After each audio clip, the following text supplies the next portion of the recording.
shadows in the dark, whispers hiding in the park, lonely streets and empty hearts. We ignite and leave a mark. City lights and endless page, torn out from a broken page. We defy the final stage. Free the beast and burst the cage. We are the fire, we are the light, racing through the stars tonight. Hearts unbroken, voices alive. Sonic rebels, stand your ground. Shattered dreams and lonely nights, finding truth in neon lights. Broken wings take flight once more. Hear our echoes, hear our roar. Walls are shaking, ground will quake. Chains around us start to break. Unified, we shake the sky. With a scream that will not die. We are the fire, we are the light, racing through the stars tonight. Hearts unbroken, voices aloud. Sonic rebels, stand your ground.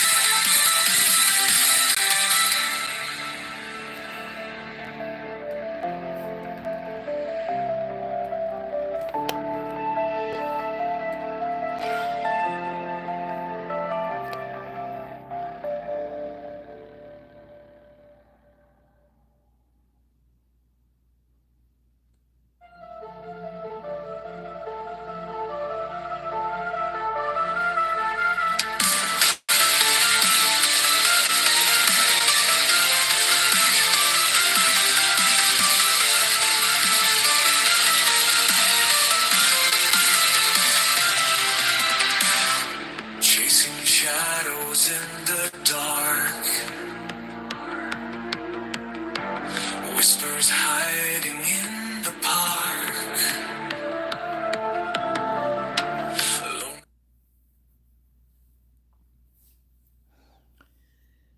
All right. Welcome back to the stage. No way out. Welcome, everybody in the stream. Those of you that are in chat, welcome. Those of you that are lurking in the shadows, I appreciate you guys being here. Welcome to the stream, and it's great to have everybody here. Cashmere, Jojo, Cello, James, Miss Asriel's Gaming, Bella. It's great to have everybody here. How is everyone today, tonight, wherever it is, or whatever time it is near you? How is everyone? Everyone's doing great? Hopefully. In the last stream last night, we had two streams. We had part one and part two because we had some audio issues, which seemed to be like a reoccurring thing with these YouTube live streams using the phone. However, if you guys happen to hear like the audio kicking in and out or getting weird, let me know. We'll cut the stream. We'll turn it right back on, get right back into it, and help fix the audio. But in the last video, we met as the player, as the main character, as the player. We met our friends, and our friends are going to a festival by Sonic Rebels, and um, they're going with our ex, our current ex-wife, Alex, and they're going with our cousin, and they're going with Ron, who's a super creep, and we were able to help them get meet and greet passes along with a tent that they will put up for the group of friends right next to the tour bus of the Sonic Rebels, which is really really cool.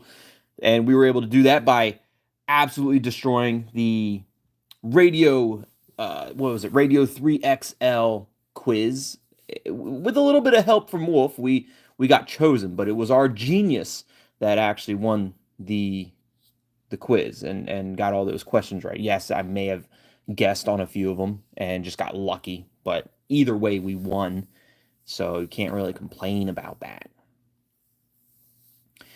So at the very end of the stream yesterday, we had a message from Fear, just out of nowhere. Fear, greetings.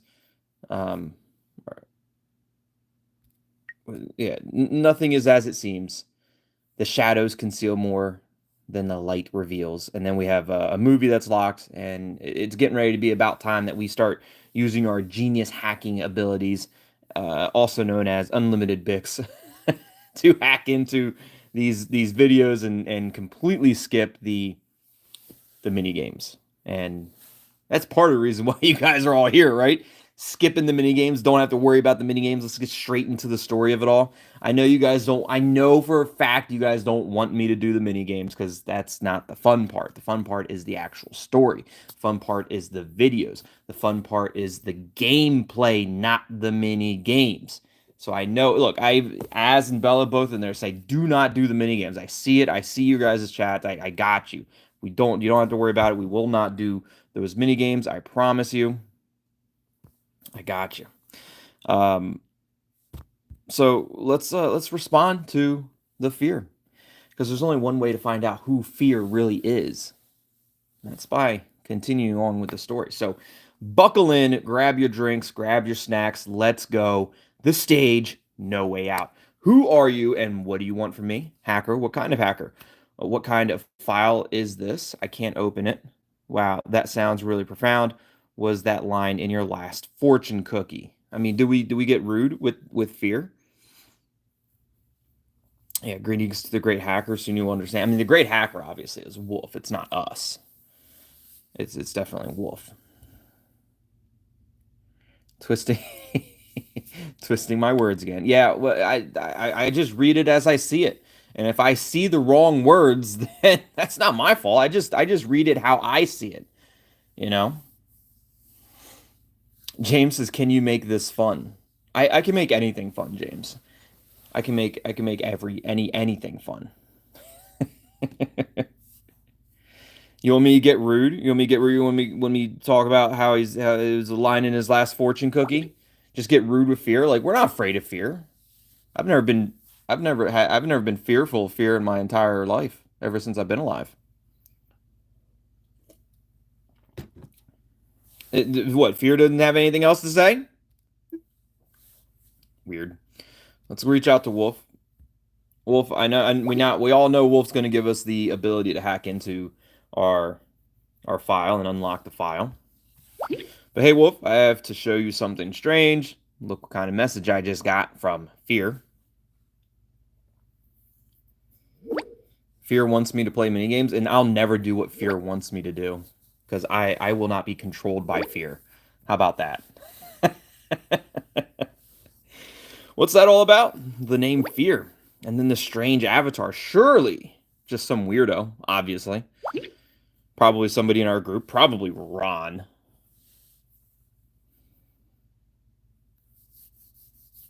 It definitely isn't Ron, because Ron is too obvious. If you ever want to figure out who the unknown person is, the best way to do it is to eliminate the the most suspicious, eliminate the least suspicious, and pick the most medium suspicious. And that's normally who it is. Normally. Wait a minute. Greetings to the great hacker. How does this guy know about me? That makes no sense. Nobody can know about the meet and greet. I was super careful. I'm almost 100% sure. Almost 100%, 100%. That's reassuring. Maybe you weren't as careful as you thought. It's weird. You hacked the radio station and shortly after fear appeared. Yeah, I mean, it's weird. Maybe it's a coincidence. Maybe it's nothing to be worried about.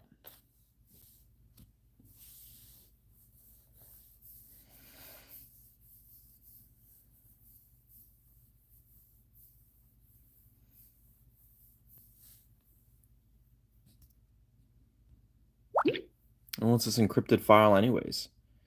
What do you think is behind this? TC's afraid of trees? I'm not afraid of trees. Trees are afraid of me. I've never been afraid of a tree.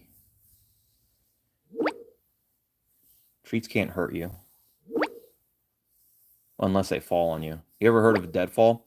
You go camping, when you put up your tent, and make sure you don't put it up where there's like a dead tree, because deadfalls are like big dead tree plants or tree limbs that are on top of the tree, and then they'll fall and they'll crush you in your sleep while you're sleeping in your tent. That's, you know what? I take it back. Kind of afraid of trees now.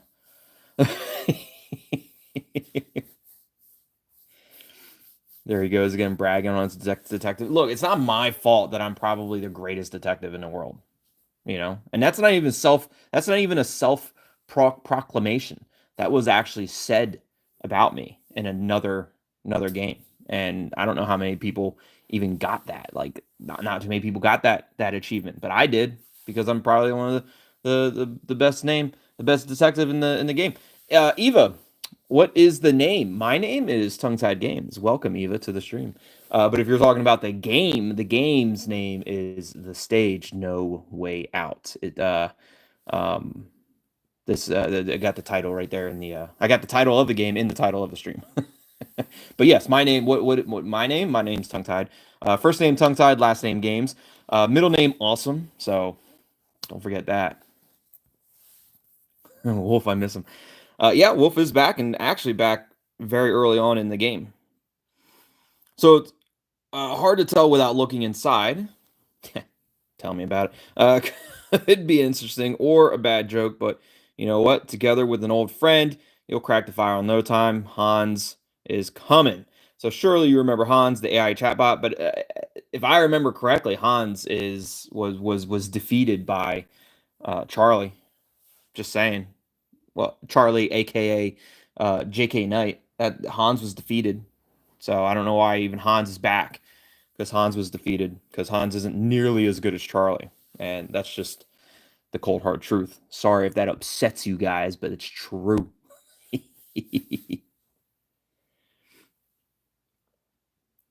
The crazy funny guy I programmed long before ChatGPT was around. Do you remember how he almost drove you crazy decrypting files? Of course, I remember Hans. He was the bomb. Totally crazy, but somehow brilliant. Oh, yes, the bot that always talks too much. Oh, my goodness, Hans. I completely forgot about him. Definitely didn't forget about Hans. He is our nemesis. And, but I don't really know if I want to say that he's somehow brilliant. I mean, because Charlie's the brilliant one. Charlie's the one that defeated Han. So who's the more brilliant one? The one that got beat, or the one that did the beating? Like, obviously Charlie. Charlie is the more brilliant one. So look, I mean, Hans talks too much. We all know it. We all know it. Hans is just a loudmouth. Damn loudmouth Hans.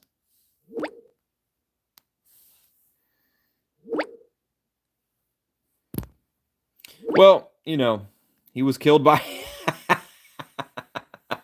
Yes, he was. He was killed by this tragic incident, completely deleted, but I brought him back to life. Great. Makes me like Wolf even less. Just saying. Christina says, I bet Ron is the bad guy. Ron is a bad guy before, like, Ron's already the bad guy. That's before he gets revealed as like an actual bad guy in the game, but he's already a bad guy just based off of his actual self. So you don't even have to bet about that. It's already true.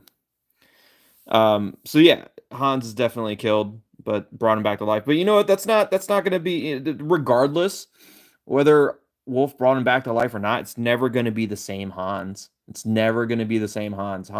The original Hans is gone forever, thanks to our best friend and your best friend Charlie. Just saying. Excuse me, you brought back Hans back? Oh no, Hans almost drove me crazy back then. Honestly, Wolf, I thought we had closed that chapter. Honestly, Wolf, I thought we closed that chapter. The chapter, we definitely closed it. Charlie closed it. A little magic, a bunch of coffee, and far too many night shifts. And voila. Hans 2.0. See, again, not Hans original, Hans 2.0, which means that it's a different Hans, not the original. The original Hans will never be. Thanks to our best friend. Uh, but yeah, exactly. So, well, almost. Unfortunately, his memory has suffered. So, again, not the original. But in terms of character, he is quite the same funny, quirky, and completely unpredictable. So, he can give us a helping hand again. Oh, but please don't talk to him about the time before his old self was deleted. This could overwhelm him. His memories have to come back on their own. It's a bit like the recovery process of a destroyed hard disk. Give him the time he needs. He probably also no longer remembers his wife Julia and his son Cypher. I thought Cypher was a girl. I I thought Cypher was a girl, but I guess Cypher is his son. I thought Cypher was a daughter. I thought it was. I maybe in a different path of the game. Maybe Cypher was, but I thought it was a daughter. But anyways, if he's asking to you about something, don't tell him anything, okay? As I said, just the memories come back on. Let the memories come back on. I'm definitely telling Hans everything that he needs to know about what happened to his original self and why he's no good and why he'll never be better than Charlie. That's definitely happening. Don't worry, I don't know anything that sounds really hard for him. Poor Hans. Does this mean that as soon as he remembers, his family will be with him again? That's a good question. Hi, Princess Fairy. Welcome to the stream.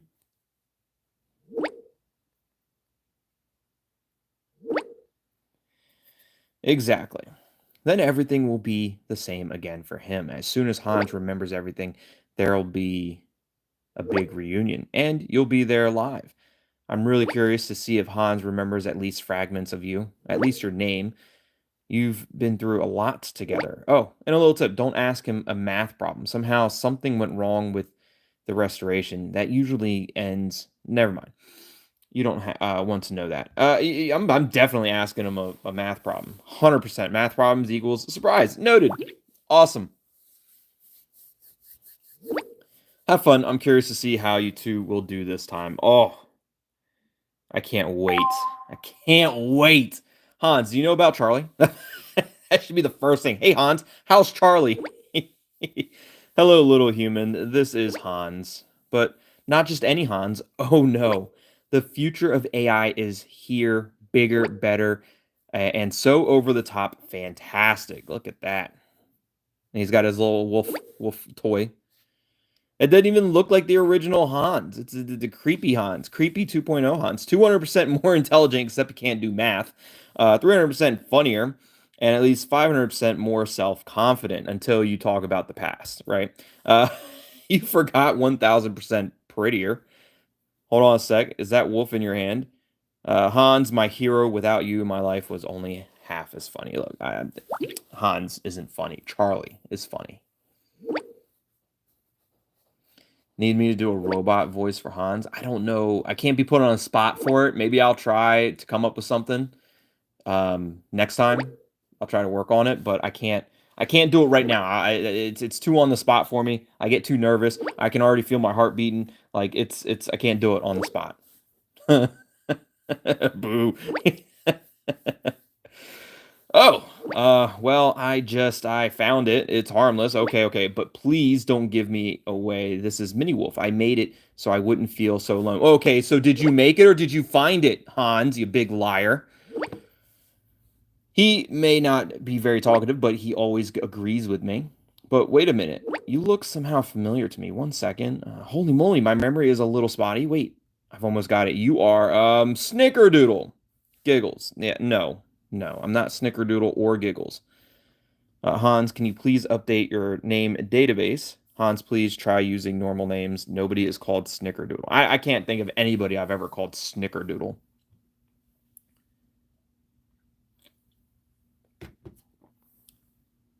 Um, Seriously? No? Snickerdoodle? Giggles? Never. Never been. What about Bubbles or Chuckle? Chum? Also not? Definitely not. How could you forget my name? It's tongue-tied awesome games. Name database is updated. Database updated completed. Okay, here's to another one. Scooby-Doo. Shrek? Mickey Mouse?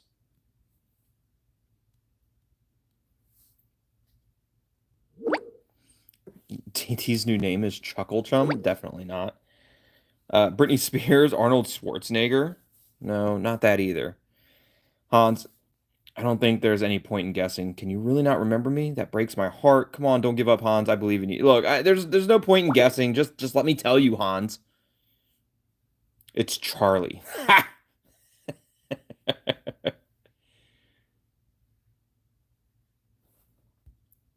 My name's tongue-tied. You better write it down. Update the database, Hans.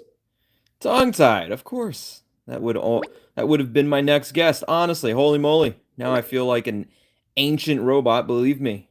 I remember the most important things. At least I think so. It's Argus.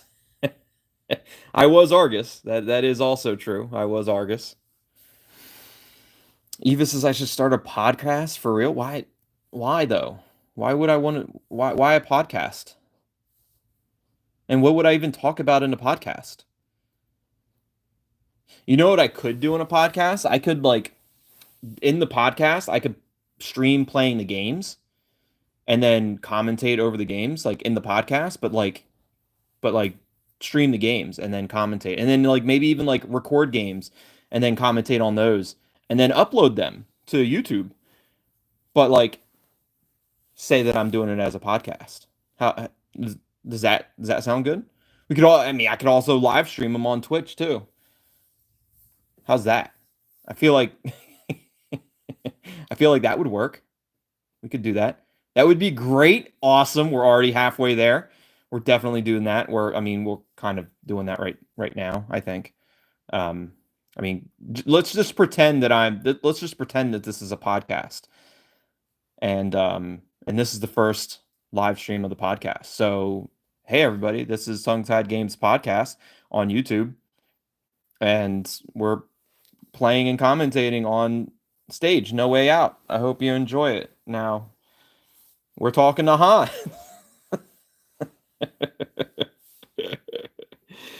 All right. We're I don't even know what we were talking about with Hans.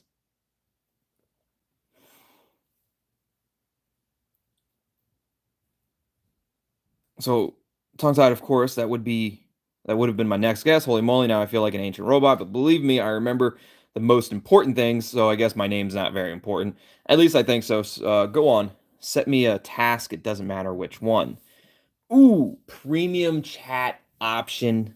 As I've said before, we will always choose the premium chat options no matter what, which it looks like we're getting ready to ask Hans a math problem. So we're about to figure out what happens when you ask Hans a math problem. We know that it seems like Hans is probably going to have a short circuit or meltdown. I don't know. But the other two options are how about making one of your wonderfully bad jokes again? And no thanks, Hans. I'd rather not. So let's set the task. All right, Hans. Perhaps a little math problem. What is 3 times 3? We all know the answer is like 9 or something. Nothing easier than that. Counting stars high in the night sky, each twinkle dancing oh so high. Join the fun, don't waste your time. 3 times 3 makes 9. So next time you add, remember this line. Numbers can be fun. Oh, how they combine. Honestly, that was kind of nice. That was I do like that. I do like that. Oh man, Wolf was right. You're really special when it comes to math. Wow, Hans, you're a real math Shakespeare. Honestly, you better stop rhyming. I actually kind of like that. Hans, the math Shakespeare. We need to ask more math questions, I think. What's up, Lyco? Welcome to the stream. Lyco says, so you're an old man with a podcast now. Apparently, but I mean, me being an old man, we already knew that, how many hundreds of years old I currently am. But me being hundreds and hundreds of years old is really only like mid 20s for you guys. So it's like one of those type things. Like, yeah, I might be hundreds and hundreds of years old, but like in your age, it's like mid 20s ish.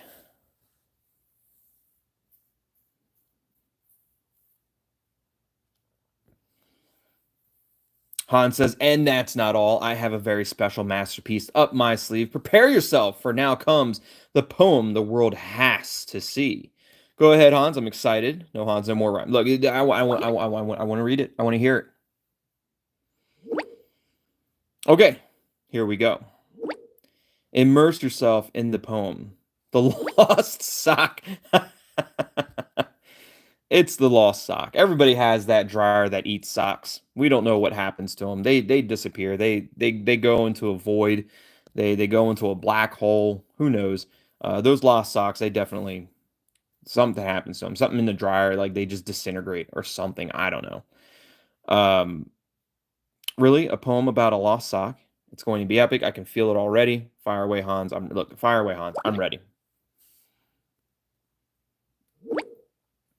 Shh.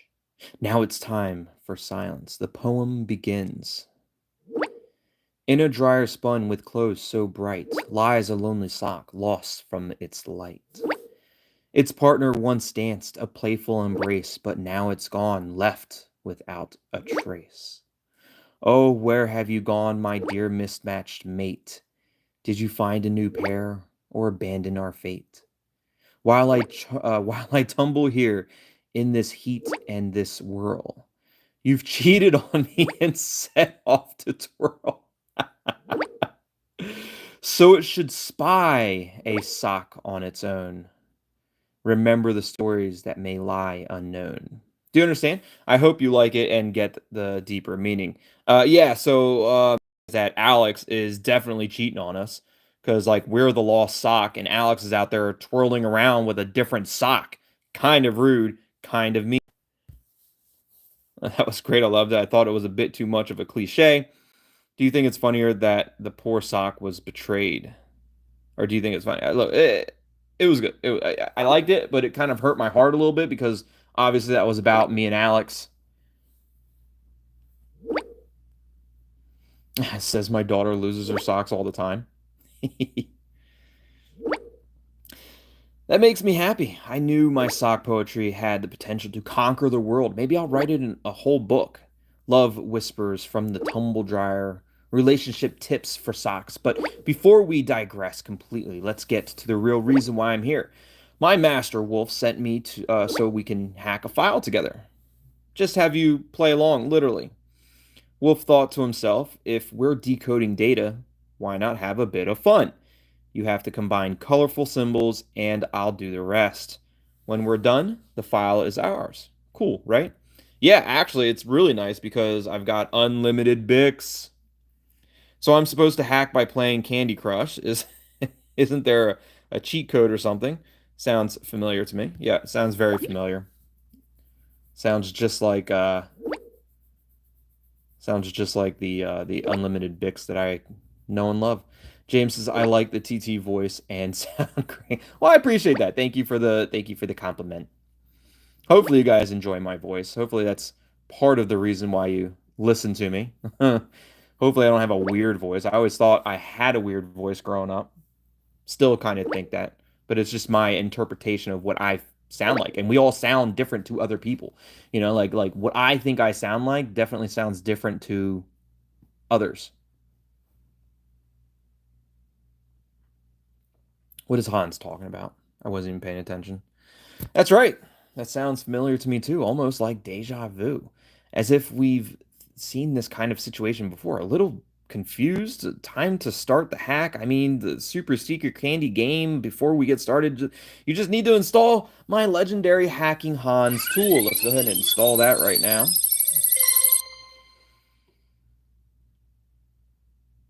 Hackinghans.apk is, oh, I gotta hit the X, don't I? Gotta close it out. There we go. Oh, we already did it. Okay, so now, oh, Hans is saying something. I thought we were gonna have to go into the mini game. You'll manage. I believe in you. The hacking tool is now available on your home screen. Good luck, tongue-tied. I don't need luck. I have Bix. Bix, not Bix with a B. But I also have. Anyways, it doesn't matter. Doesn't matter. Wait, we have hacking Hans, but then we also have block battle. What's block battle?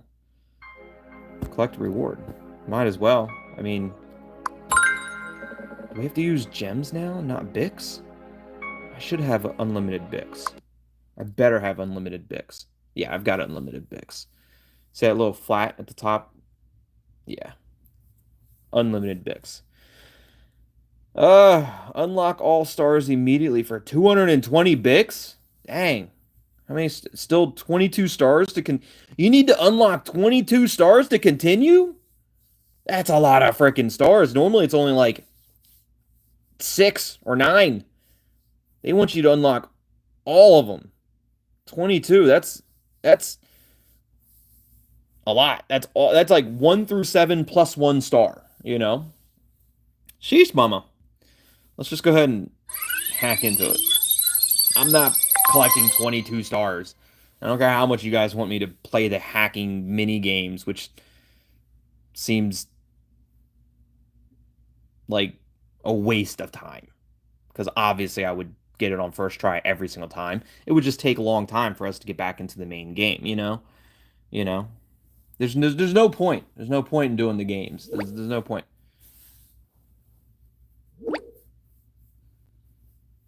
It's nice having it is nice having the flat rate. Prove it. You want me to prove that I would beat it in one turn? Not one turn, but one try? I'll prove it. I'll beat it in one try. I'll do it in one try. I'll beat it in one try. What do we got to do? I don't even know what we got to do. The 10 yellows and 10 reds? Sure.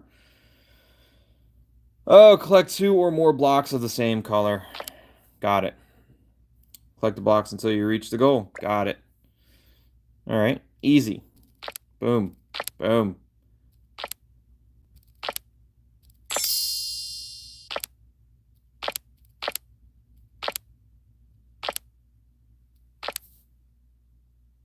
First try. And I could have gotten it in with less moves. I wasn't paying attention. Could have did it within less moves. But look at that. First try.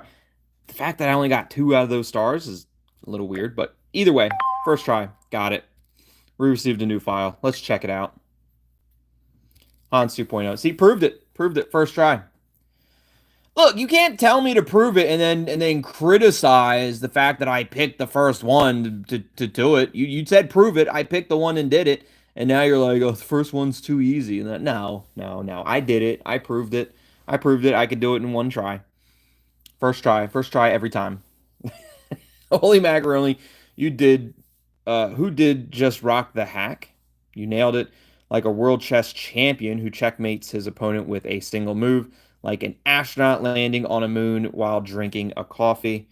Then right you. I don't right you. I thought the wolf there had 3 hands for a second. Kind of looks like it though. Anyways, we both know that the beginning is always the easiest, as was saying. Extra easy to keep the players happy. Calm down, Hans. Don't tell me that's supposed to be Wolf in the picture. Look, I mean, we know that. We know the first one's always supposed to be easy.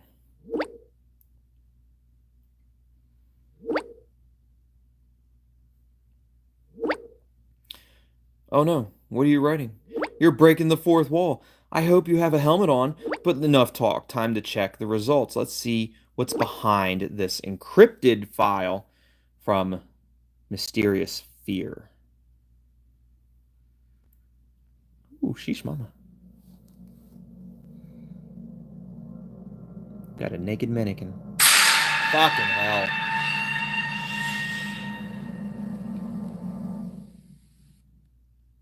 That was rude. Damn rude. Damn rude. I'm gonna watch it again.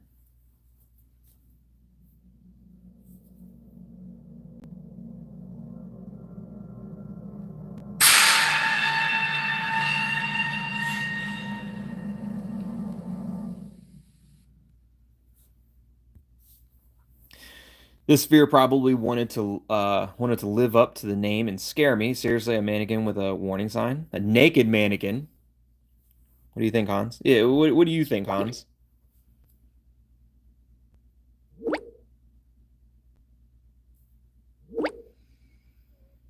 Someone must be trying to be the next Michael Myers with a mannequin. As an AI, I am, of course, immune to such scary moments. My code doesn't know goosebump mode.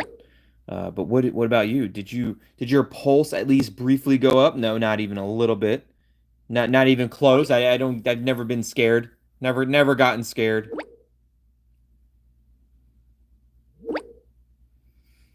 Maybe the doll artist should take a horror course, but don't worry, I'll send the file directly to Wolf. I'm sure he'll teach this wannabe horror master the meaning of don't mess with Wolf. I bet Fear's Wi-Fi router will reboot all by itself soon, and then go up in flames. Hans 2.0 quiet mode initiated, except he's writing that to us again.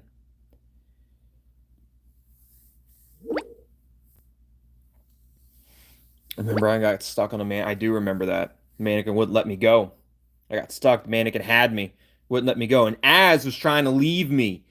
We were playing an escape room game, and this mannequin popped up and like grabbed onto me and would not let me go. I was stuck, could not move, and then Az was trying to leave because it was at the very end of the escape room, and we got out. But then I got caught by the mannequin, and Az was gonna leave me, and would have left me. But then the game wouldn't let her leave without me. So then she was like, "Oh no, I was never gonna leave you," but was definitely gonna leave me, but couldn't. So then changed her tune to, "Oh, I would never." No, definitely was going to.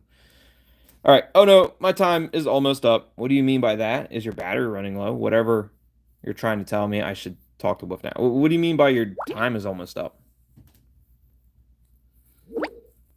Oh, Wolf built something into my program code, a kind of word count.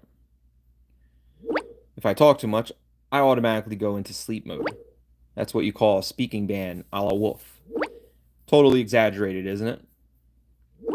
My current credit balance is only 96 words. Now only 88. Let's finish this quickly before I go offline. Word balance is 96, but that's a lot more words than 96. We've had a lot more words than 90. There's no way that we did less than 96 words.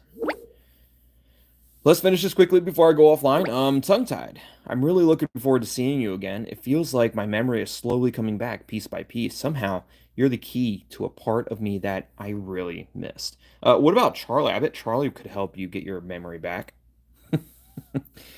You're quite profound today. Slow down, otherwise I'll need tissues. Sometimes I forget that you're an AI bot, somehow fascinating and creepy at the same time.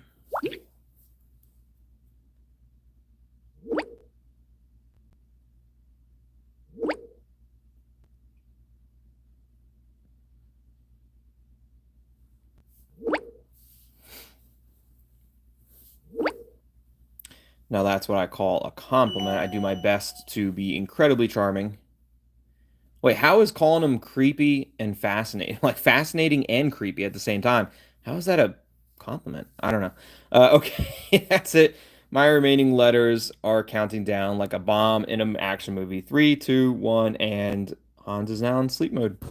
Ooh, can we at least continue writing outside the story? Premium chat option. I love the premium chat options. I think there should definitely be more of them. 100%. Can we at least continue writing outside the story? Apparently not. Apparently we can. Authors chat. The first authors chat of the game. We got Karsten. Who are the authors we got in here? Carson, Daniel, and Tim. Yeah, so the same three are authors, which we also know there's Kai as well. Do they have good pictures? They have no gallery. About Daniel, no gallery. And then Daniel, don't forget about Daniel. And then Tim. All right, what? How? Where? Outside the story. Do you know the authors' chats? Of course I do.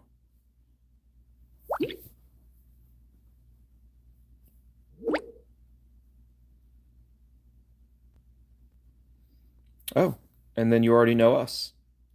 Yes, of course. I know your names by now. Absolutely. Definitely know their names.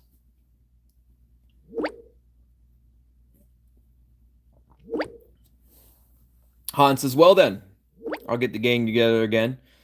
Daniel, Tim, it's time.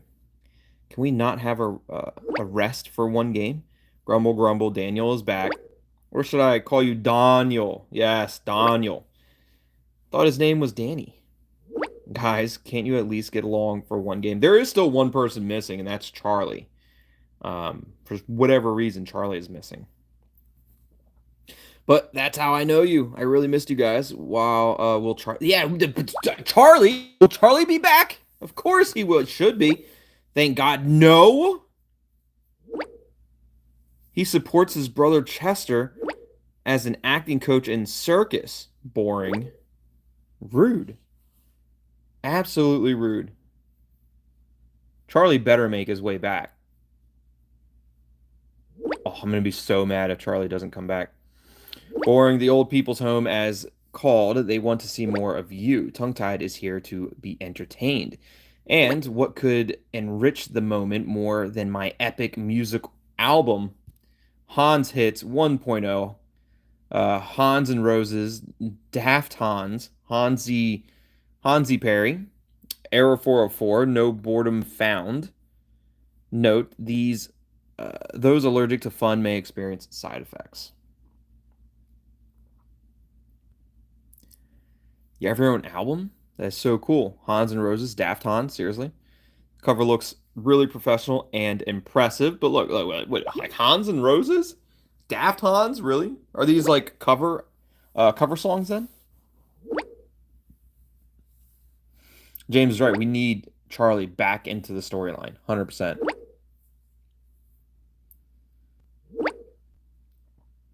Of course, and this is just the beginning. I found a producer who wants to make me big. His name is Simon Owell. Sounds like a success, doesn't it? Simon Owell. Seriously, Hans? Envy is an unattractive quality, Karsten. My album has become an absolute hit, and now you're the first to enjoy an exclusive track from it. Please don't. And because I am a generous entertainer, Tongue-Tied as a guest of honor may decide which song I will perform. I'm excited. Okay, let's see if your masterpiece is any good. Let's see if the masterpiece is any good. It's definitely not better than Charlie as a movie star. There's no way. Challenge accepted, Tongue-Tied. Here's your choices. Hans Carter, country song that warms your heart. Hans Bublé, jazzy vibes that make you groove. Or the Backstreet Hans, pop songs that make every girl scream. Now I'm curious. I mean, we got to do the Backstreet Hans, right? I mean, we got to see if it really does make every girl scream.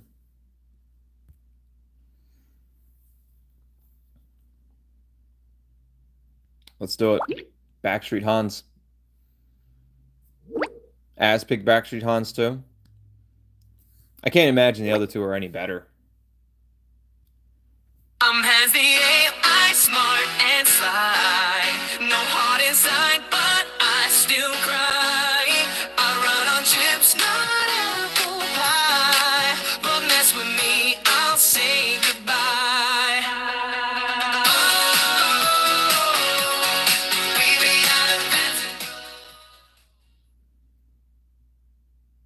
I kind of want to hear the other two now. Is there a way I can do the other two?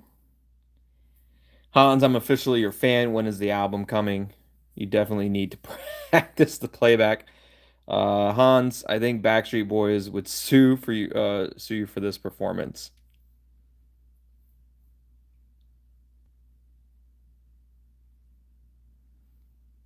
Need some more practice, Hans. Need some more practice. See, I was expecting Hans to have an actual robot voice, and if Hans had a robot voice, it might give me an idea of how I can make it my own as well. But then it was just a normal voice, so now I'm still stuck on like how would I even portray Hans as like an actual voice. I have to figure that out. James's Charlie would kick Hans' ass. I completely agree. How you doing, Janie? Welcome to the stream.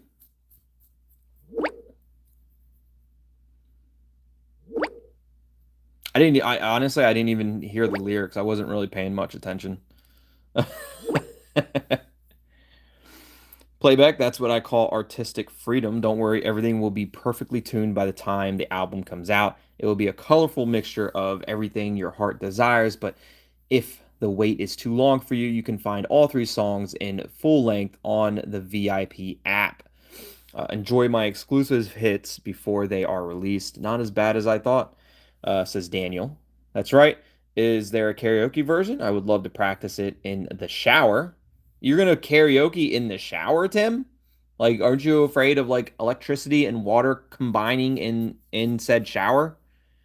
I feel like that might be a bad idea. But please spare us that, Tim. I'm glad you like it. You know what?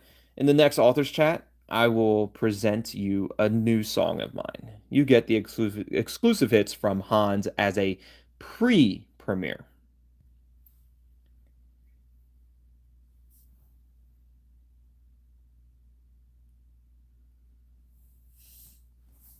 Exclusive pre-premiere, what a treat. I'm ready for the next hit. Sounds more like an advance warning, but hey, I'll still listen to it. And then the premium chat option says exclusive hits. I almost feel like I'm in the fan club, Hans fan club. Now, like I says, I didn't forget about the time that we did, or the time that we wanted to do the flirting animation, but I don't think I was the one that was going to be doing Charlie, or I don't think I was the one that was going to be doing Hans. And then we never really got anybody to do the actual like speed dating part of it, or like the questions or anything. And it never really got off the ground. The idea was there, but it never really, yeah, never got off the ground. Am I really in the Hans fan club now? I'm gonna have to be because it's a premium chat option. So I guess I'm in the Hans fan club as much as I don't want to be, but it is the premium chat option. And like I said before, every premium chat option we are choosing because that's part of the game. It's part of it. It's part of the stream. So I guess we're in the fan club now. Unlucky. Why was there a star next to the answer? These chats are only for premium players anyways. That's right. That's really strange. Looks like someone wanted to expand on the topic. Since Tongue-Tied has already chosen the answer, let's stick to the topic of Hans Fan Club. I think that's a great idea. I've randomly created a few merch items, like this super limited edition Hans mug. I love Hans. I need a Charlie mug, just saying. Perfect merch for your fan club, Hans. You're truly self-confident. Randomly, sure. I'll take your word for it. Yeah, it definitely wasn't random. I bet you've designed that mug a long time ago. You're simply priceless, Charlie or Hans. See, I need Charlie in my life. I miss Charlie. I need Charlie.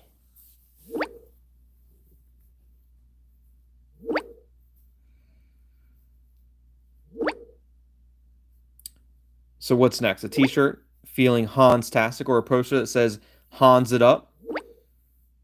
That's the bomb. I think I need the mug. I still don't understand why you're making fun of me, but I'm glad you like the mug. All kidding aside, we've wasted so much time that that can't do with the Q&A session anymore. So I'm sorry, Tongue-Tied.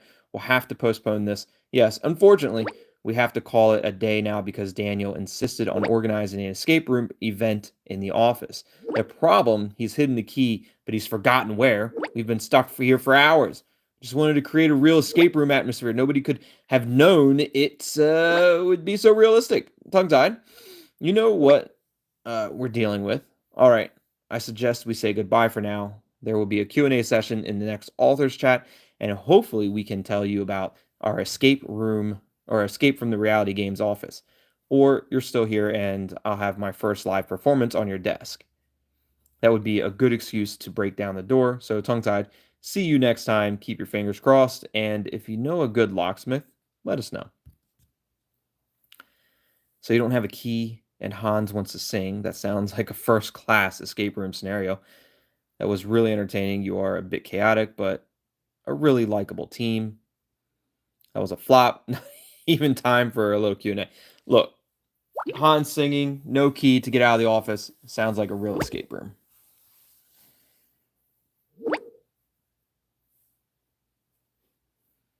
Exactly, tongue-tied. Welcome to our everyday life. Keep your fingers crossed and see you in the next chat.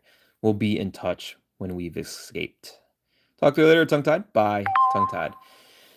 Back to the game with Wolf.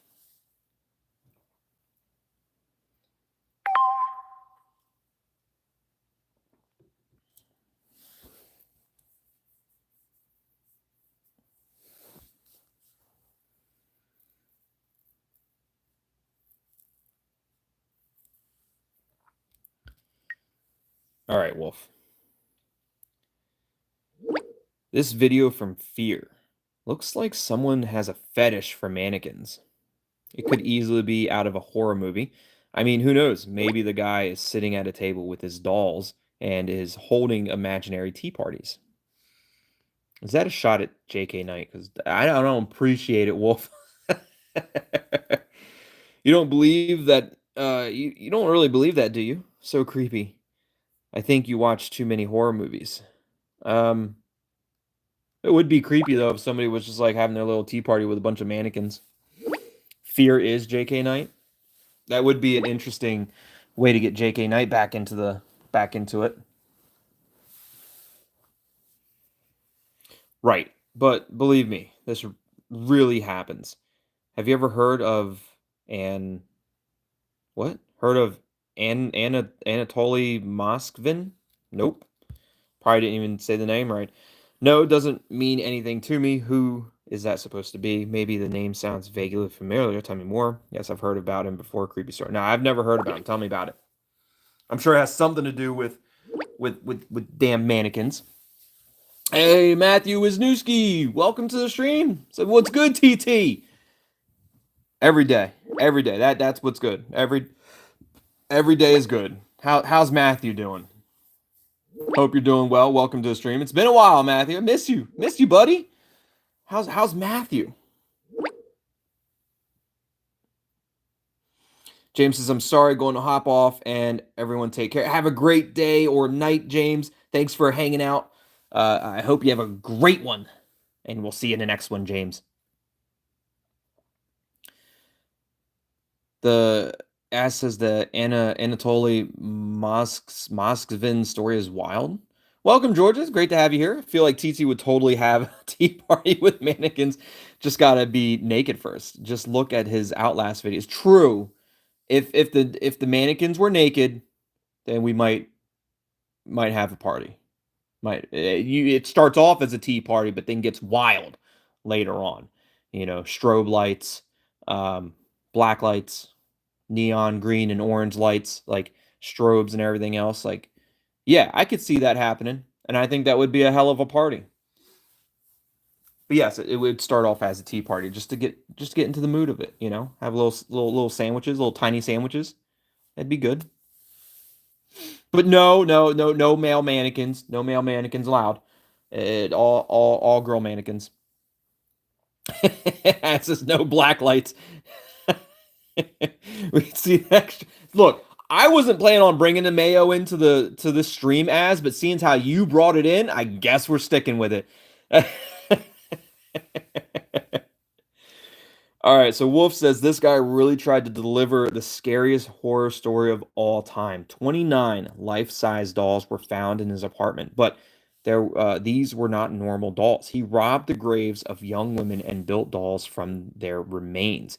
He dressed them up in colorful clothes, put makeup and masks on them, and do you know what he said?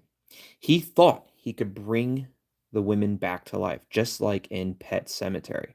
Allegedly, he talked to the dolls because he thought they would otherwise feel lonely.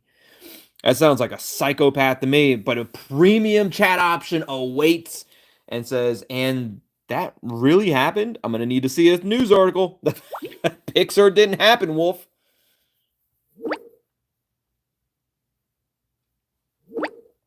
Georgia says, I forgot about the mayo. I don't want to remember the mayo.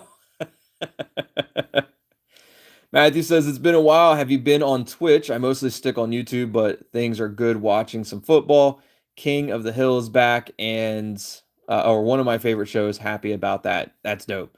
Um, yeah, I mean, I have been on Twitch a bit, but we're back to streaming on YouTube for at least these the mobile games. Oh my goodness, look at that fucking picture. But we are back to streaming the mobile games where the plan is to stream the stage No Way Out, uh live stream the entire playthrough. That's the goal of it. So there's not really going to be any like, quick 15-20 minute videos for this game. We're just going to do live streams for this playthrough and see how that turns out. And super excited for that. But yeah, I do. And I do still plan on being on Twitch as well. So for those of you that are in here that don't already know, I do live stream on Twitch as well. And I also have a Discord that is currently for a limited time currently available for everyone to join. You'll see the link right down in the description, right at the top of the description. So definitely click on that link and join the Tongue Tied Games Discord for a limited time, open to everyone. So yes, indeed, doll maker Nizhny Novgorod. I thought the name was differently. Russian grave robber made dolls from corpse. Ugh, gross. Oh, it's so creepy. No, I hate it. The doll maker, a renowned historian from Russia, shocks the world. In his apartment, $29 were made. I can't. She's staring into my eyes right now. I can't focus on the damn words. $29 were found, made from the corpse of young girls whom he had exhumed from graves. He shaped the faces from newspaper, painted them, and adorned the bodies with masks and colorful clothing. He claimed to give the deceased a new life, but behind the facade of the scholar lay a dark obsession. The bizarre case raises the question, how could a brilliant scientist become the architect of such unimaginable horror? Because he's psychotic. I can't look at that eyes anymore. They're damn creeping me out. What's up, Ames? Welcome to the stream. It's a true story. It is a true story. That's creepy. It's the worst. I hate it. I love it, but it's the worst. Hey Sharon, welcome to the stream. Yeah, I've actually caught one of your lives. How's the TT? The TT is great. Never had a bad day in the TT's life, Sharon. Thanks for asking. Ames says I watched a documentary about it. Ugh, I wouldn't want to watch that. I don't mind like horror movies because I know they're fake, but watching a documentary of something real, it freaks me out a little bit. Just because it's too real, too real. I'm okay with the fake stuff. I'm okay with the fake stuff, but the real stuff freaks me out. It does. It just freaks me out. I don't like it.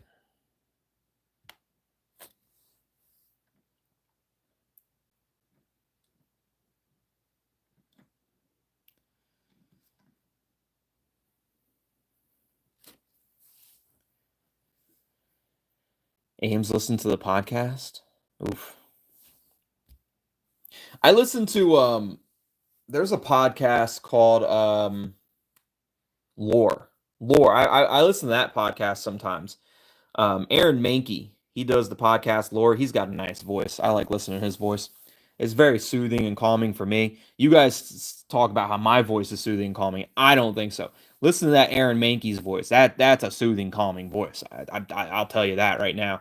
Aaron Mankey, I, you know, he's got the voice. He's got the podcast voice. I do not have the podcast voice.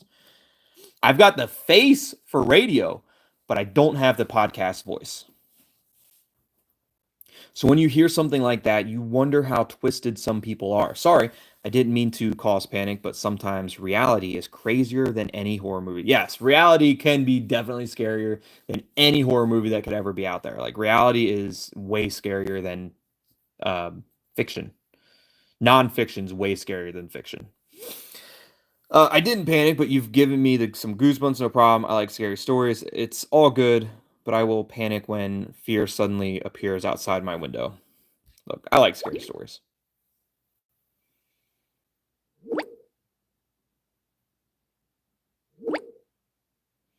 Georgia says, dude, I fall asleep to your voice when you're not acting. I'd say your voice is plenty calming. I appreciate that, Georgia. That's very kind of you. Georgia says it's actually a really interesting story. Read all about it, but maybe go through the story without eating first. Like don't eat first. That's probably solid advice. Solid advice.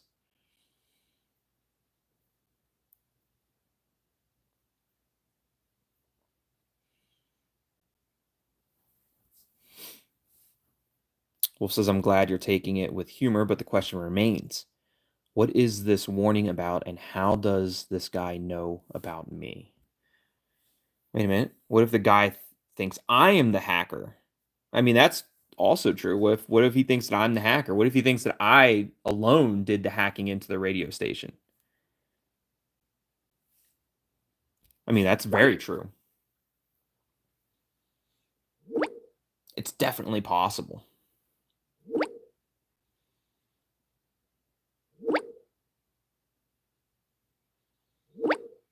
But don't worry. I'll finish Fear off if he thinks he can mess with us. You'd better keep that number to yourself before some people start panicking. I'll now analyze the video in more detail and take a look at the metadata. Let's see if let's see if this sphere has any left. Has left. I cannot read. Words are all mixed up right now. Let's see if this sphere has left an IP address or if I can track something else down. I'll let you know when I have something. Thank you, Wolf. All right, please hurry. I'm really curious to see who's behind this. Thanks, Wolf. Damn, words are all jumbled up for some reason on me.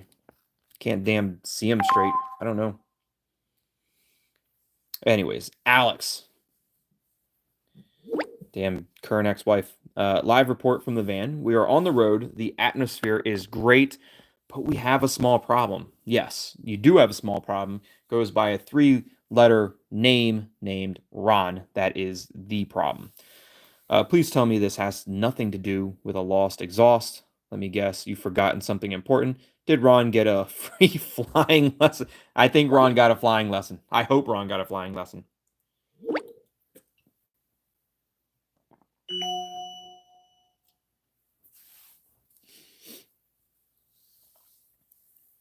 Amy J says, I recently played through chapter 1. I really hope episode 2 is coming soon.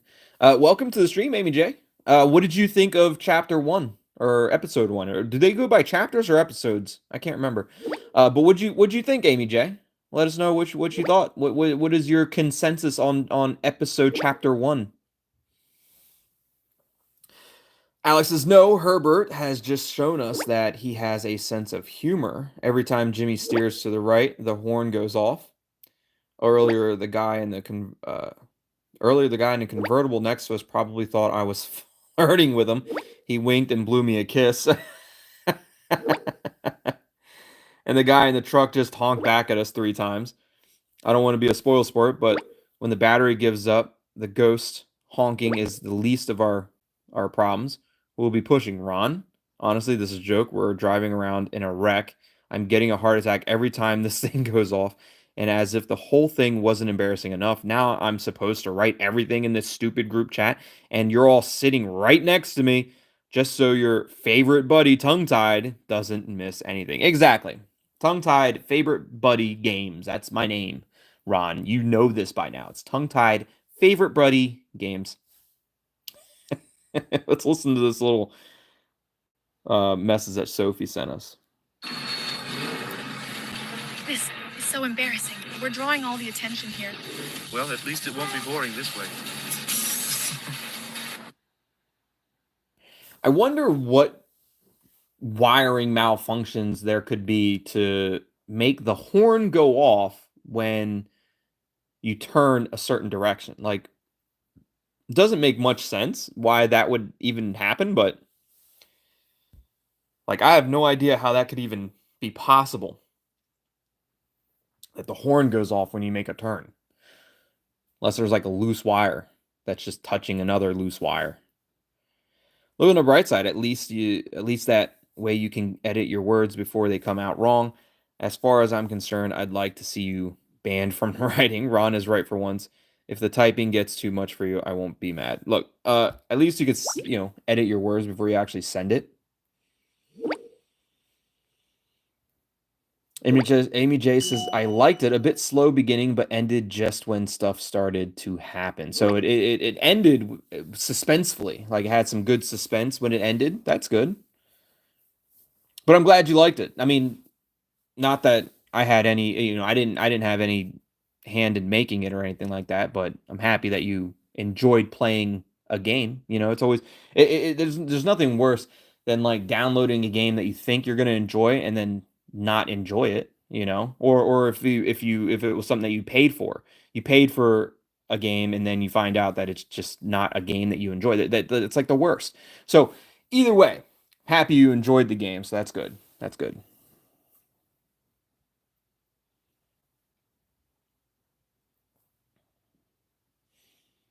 Lyco says, favorite buddy for that, you would need to increase character depth.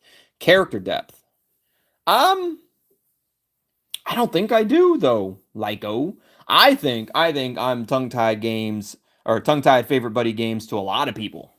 I think my character depth is far deep. I think I've got so much depth in my character that there's just so much for everyone to go around. I think I've got more than enough depth. And I think most would agree.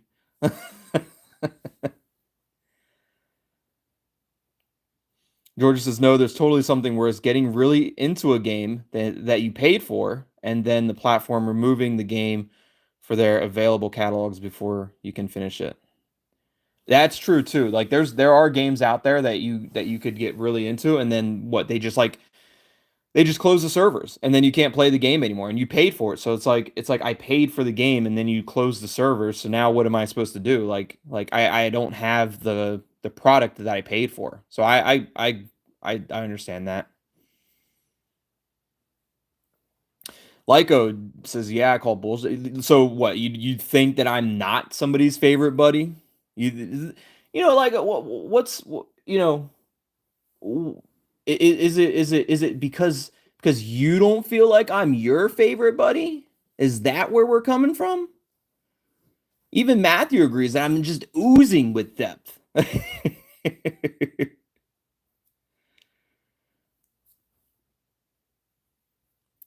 Oozing with first layer skin barrier like a Harley Quinn baby. I don't know what that even means, but Harley Quinn is Harley Quinn. Harley Quinn's a super sexy clown girl. Like I dig it.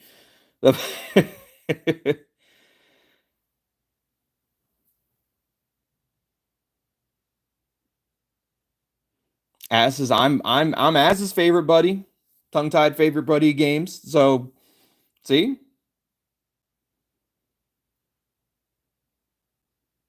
Sharon says, I can't be everybody's favorite buddy. I absolutely can. I've got enough depth for it.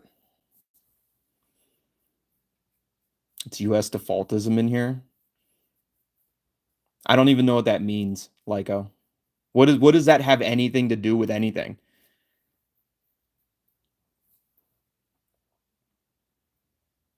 George says, that pisses me off. I bought a game on PlayStation, got halfway into it, and then they removed the game. I was devastated. Did you get a refund at least? Like, that would upset me too. I think that would really piss me off. You bought a game, got halfway into it, and then they just removed it. Just no more. You don't get any more. George says, TT, I have a dog. You can be my second favorite. I'll take it. Second favorite still considered a favorite. If it's not the first favorite, it could still be the second favorite.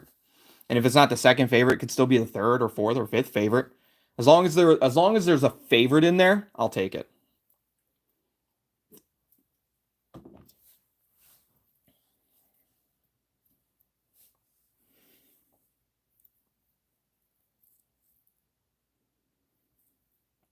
No refund. I tried for weeks to get one before giving up. That sucks. Sorry to hear that. I mean, I feel like that shouldn't be allowed. There's no way that should be allowed.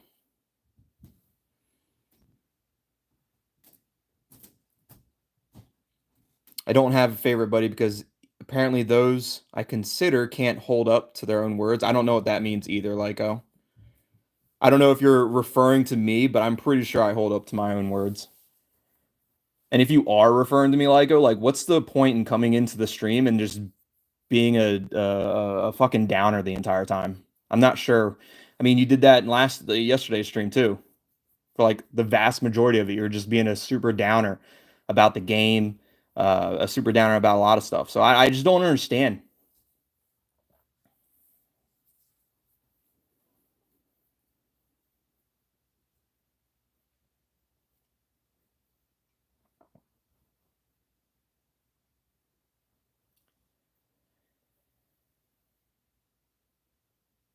Miji's measure. Oh, Miji as being the best friend, the favorite buddy. Miji's measure. Yeah, well, you can't put Miji on the same scale as favorite buddy. Miji's on a different scale. I completely see that too.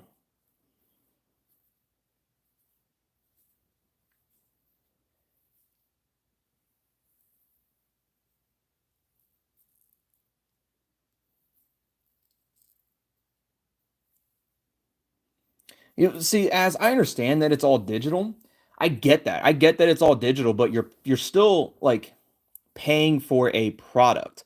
And if you can receive the product, whether it's digital or not, they shouldn't be allowed to take it away from you. That's just the point that I'm trying to make. Like they shouldn't be allowed to take that away from you if it's something that you paid for.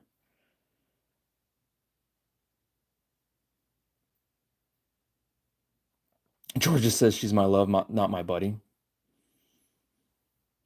Lygo says a good buddy. You're a good buddy, but not the fave. Well, I'm sure your fave buddy's probably Cello, which is a good buddy, a good buddy, a good fave buddy to have. Cello's a good fave buddy.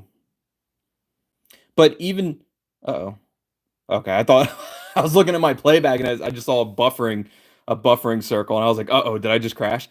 But even if I'm not your fave buddy, I'm probably somewhere down the list. So even if it's like the 10th down the list, it's still the 10th fave. So it's the word's still in there. The word's still in there.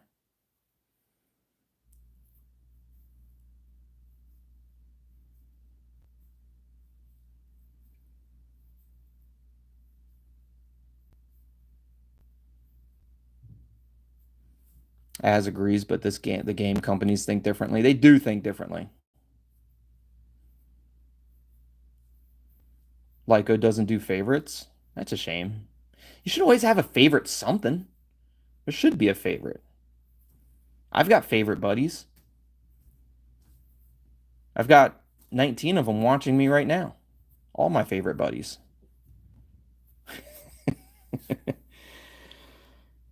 Where are we at in the story right now? We got sidetracked talking to chat. Update. Now Herbert also honks when Jimmy uses the wipers. I'm slowly losing faith in technology. Hey, Herbert is just sensitive. He just needs a little attention. Just a bully.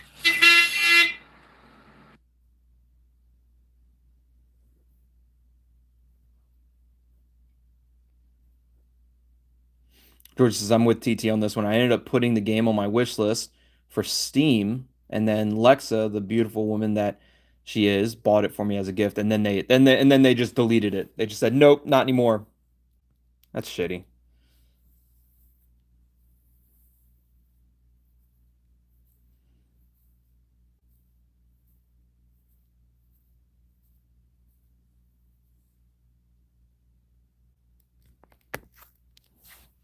great, a bus with a identity crisis. If this goes on, you'll get a police escort to the festival. You should really take a break and give Herbert a thorough checkup. I think Herbert is driving just fine. Yeah, he makes honks every now and then when you're turning or using your windshield wipers, but I think it's fine. I think you're good. You don't really need to go through like a full checkup. Like I think it's fine. Look, police might give you a full escort. That'd be cool too. It's going to be so embarrassing if we have to drive onto the festival site honking like this. They'll think we're nuts. I mean, you could be super important people. I'm telling you, if this goes on, I'm going to get a cab. Gladly wrong. We're going to make a short pit stop now. Anyways, Jimmy wants to try to calm Herbert down. Perhaps some cuddles will help, or a wrench if necessary. Tongue-tied. We'll get back to you shortly. And then Mom! Hi, Mom. Aw. Mom's reaching out to us. Hello, my darling.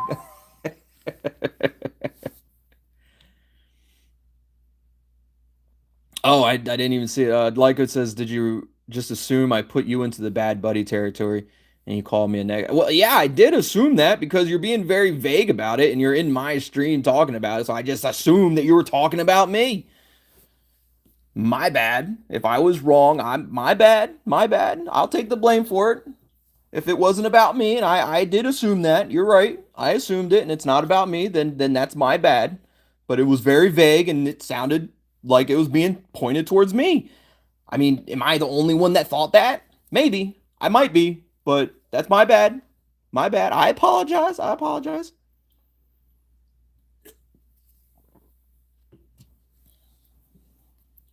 But now we got to talk to Mom.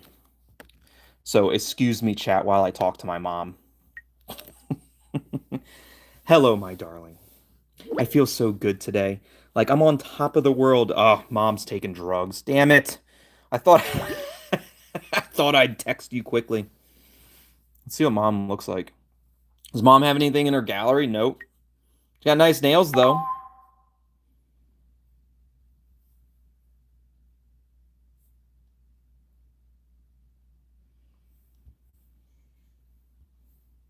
Can you go back? I'm hitting the back button. There we go. I thought I'd text you quickly. You know what? I just spontaneously told the neighbors that I think you're totally nice. What the hell's going on with Mom? Just like that. Like, Mom's losing her mind. Why would she? Is there some wine involved? Wine and substances, probably.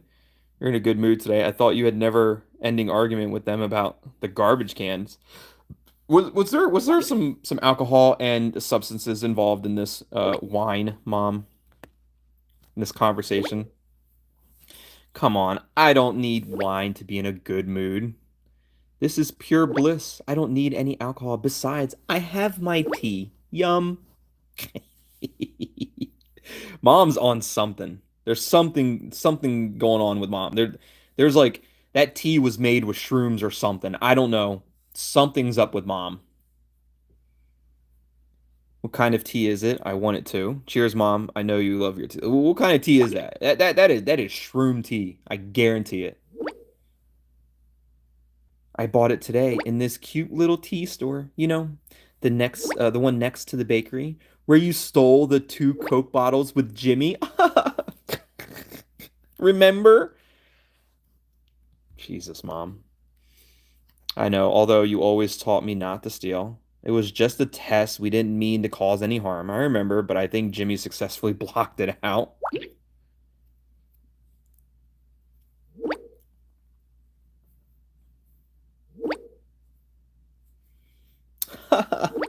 The owner of the bakery still reminds me of it from time to time. Your dad is a bit grumpy today.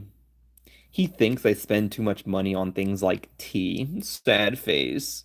But still, a bit of room in the cupboard. Sad face again. That's so much tea. That is a tea store full of tea.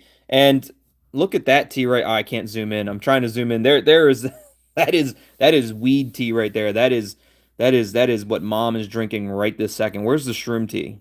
There's got to be shroom tea in there. But that's definitely weed. I mean, it's not, but it looks like weed tea right there. 100%. Mom's high as hell right now.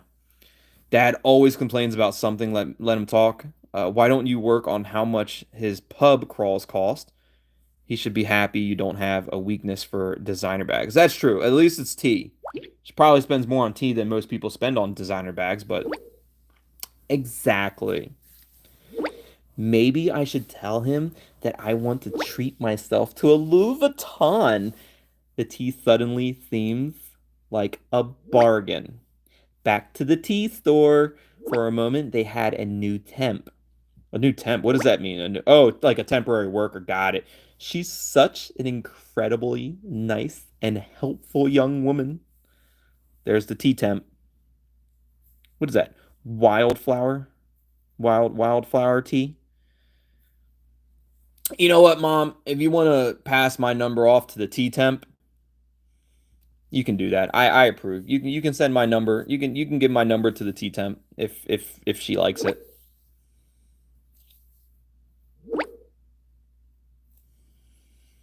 I told her about my back problems and she gave me lots of tips, like weed tea. Then she told me about a tea that they don't actually have in their range, but got it out from under the. Oh, it is! It's that she's on substances. She's on shroom tea or weed tea. 100%. 100% under the counter tea.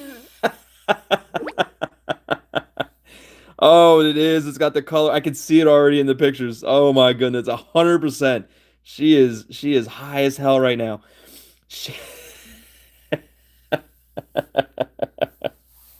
the tea temp drugged her up. The tea temp sold her drug tea, sold her weed tea, sold her the under the counter tea. See, she got it out from under the counter, especially for me. So sweet. Nice to see there are still young people who are so helpful. The tea supposed to make my back pain better. Wait a minute, honey. I'll show you. See? Happy That's tea. the tea I'm talking about. It's so delicious, darling. I've already had 2 cups of it.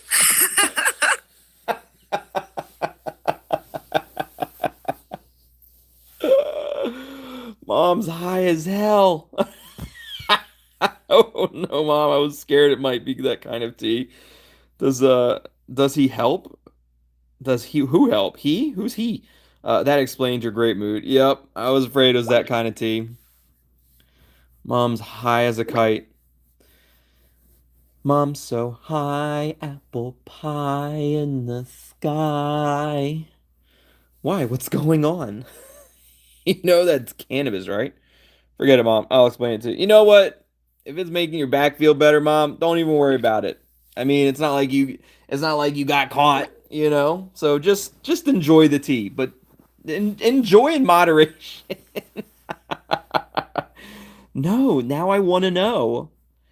Mom, this is herbal tea for the advanced. So you have to enjoy in moderation. What? Nonsense. That's herbal tea?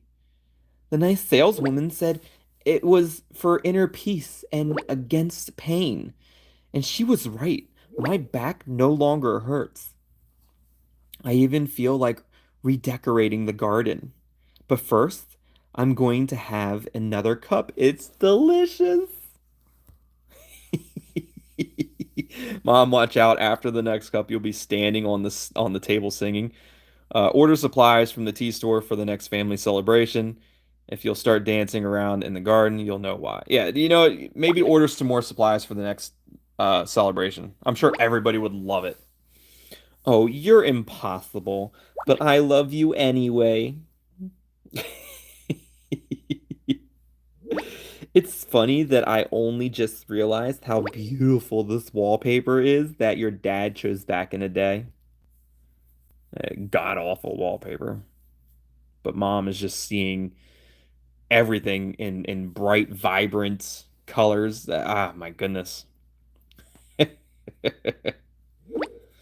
better happy mom than a negative Nancy mom. Yeah, you know what? If she's gonna be happy and she's not gonna have the back pain, then who am I to take that away from her? And this pattern somehow reminds me of the plant on the new tea tin. Never mind. Yeah. Mom, I can't take anymore. Please believe me, Mom. Don't drink so much of the tea anymore, okay? Dad will be delighted when he comes home from. Yeah, Dad's gonna love it when he comes home from work. Everything's so green.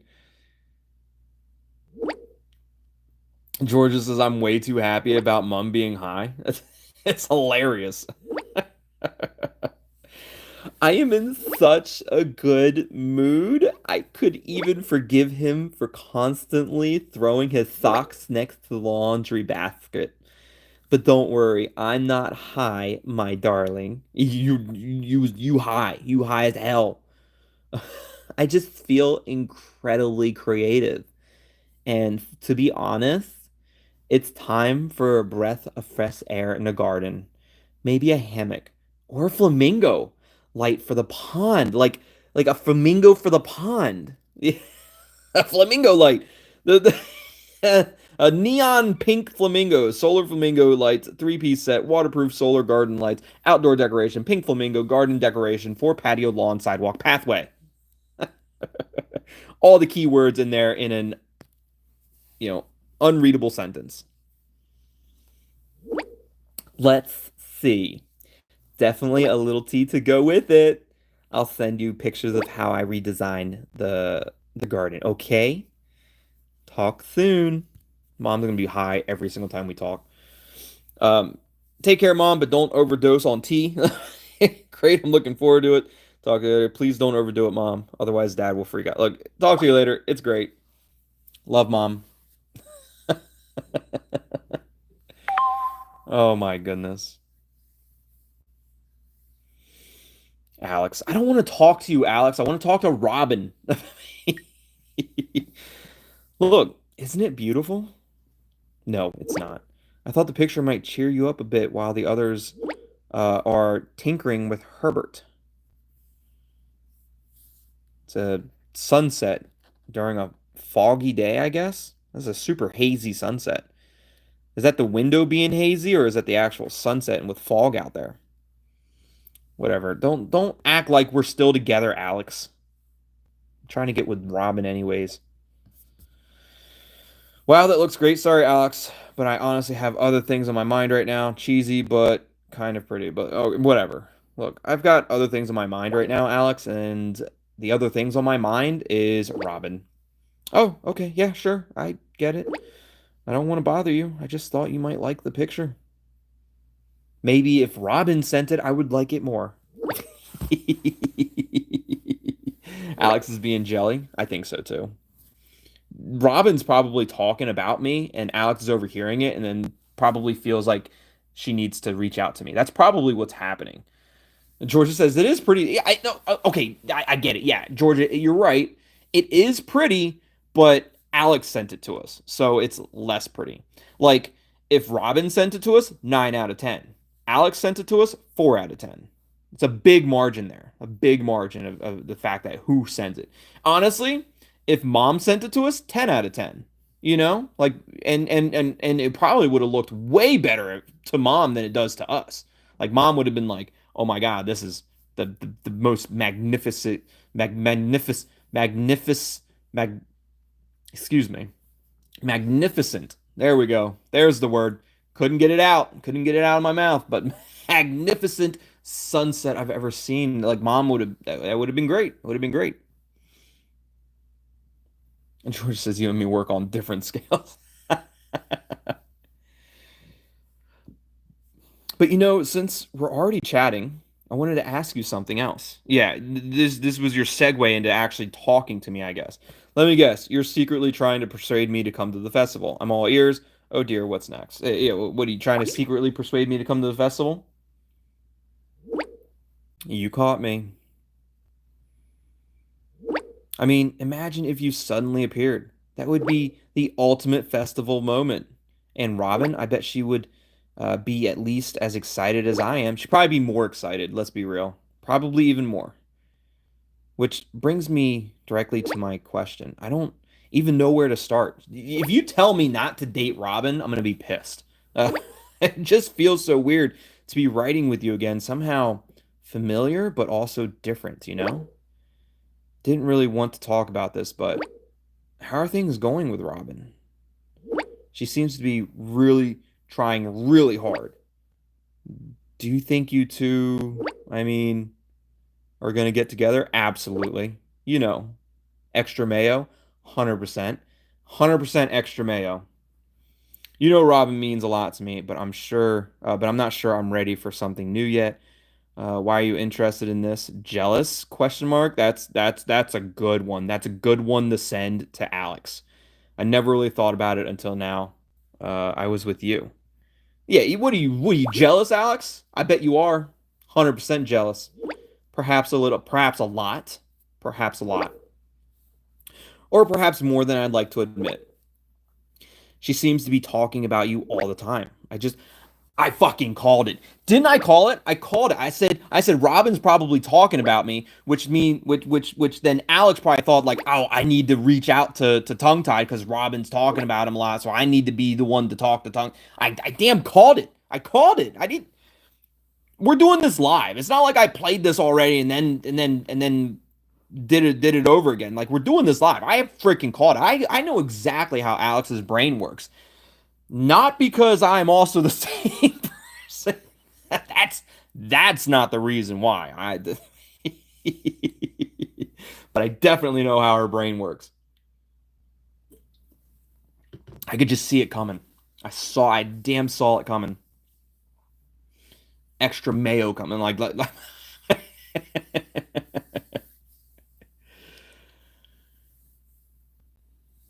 Sharon says mom's sunset would have been cosmic. You're absolutely right.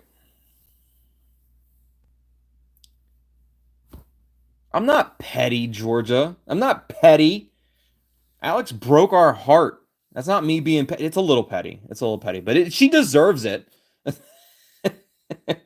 Right, she's being pretty nosy. She's being super nosy. Alex is digging, really digging into to my wanting to hook up with Robin's details. Like that's none of Alex's business.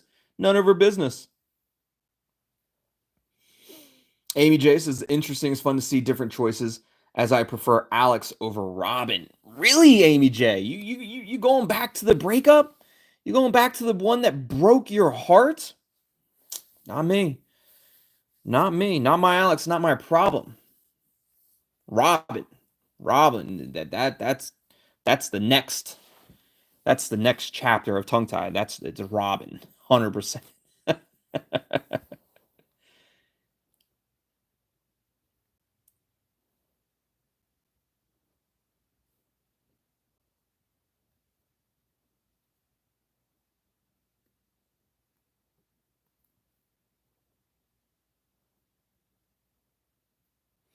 TT, you're banned from Mayo? No.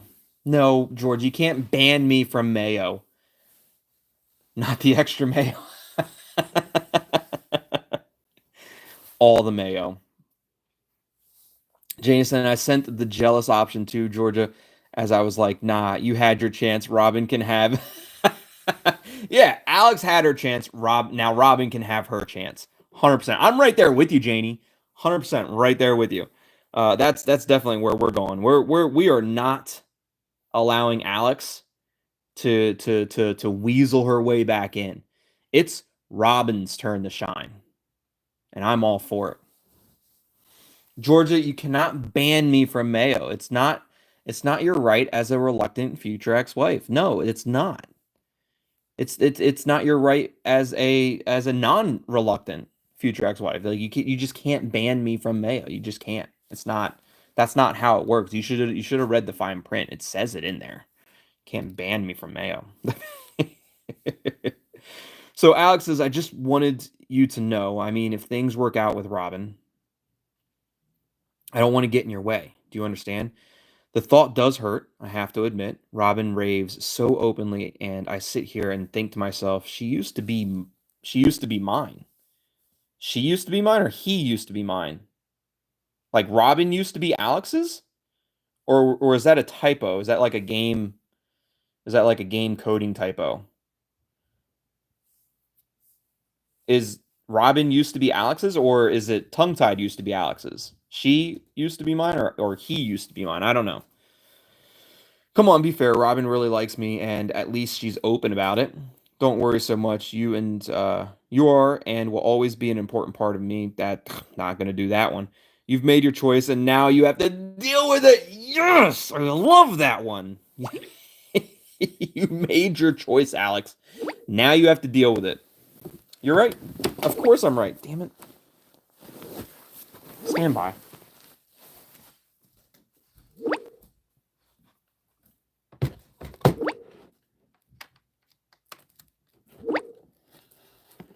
Sorry, I hit my table and knocked my power supply off. Uh, Damn it! It just did it again. Fucking hell. How is this not sitting up here?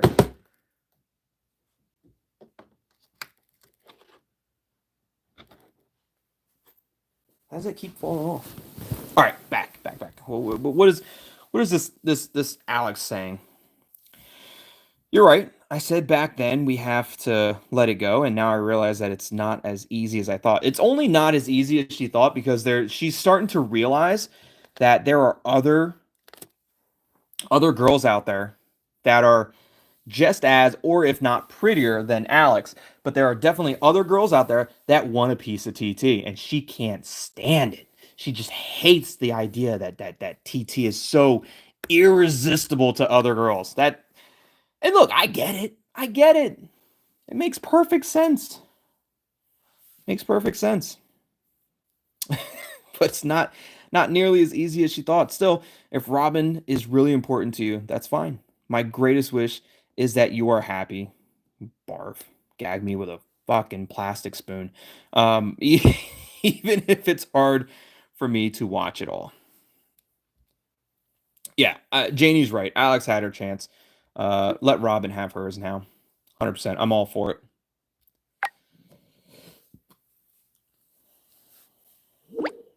Dude, you're making me physically cringe. I'm making you cringe? How am I making you cringe? Georgia, are you getting jealous because there's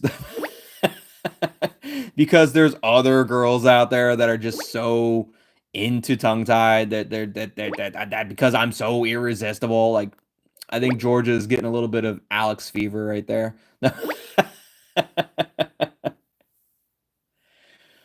Alex knows that you're the ultimate Future X hubby. That's right. I am the ultimate Future X hubby.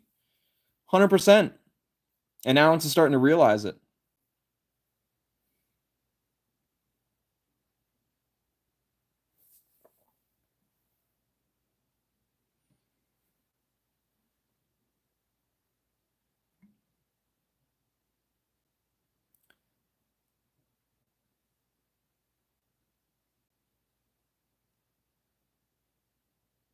Lyco says I ban you from normal ketchup. You know what, Lyco? I'll take that ban. 100%. I'll take that ban. I like that ban.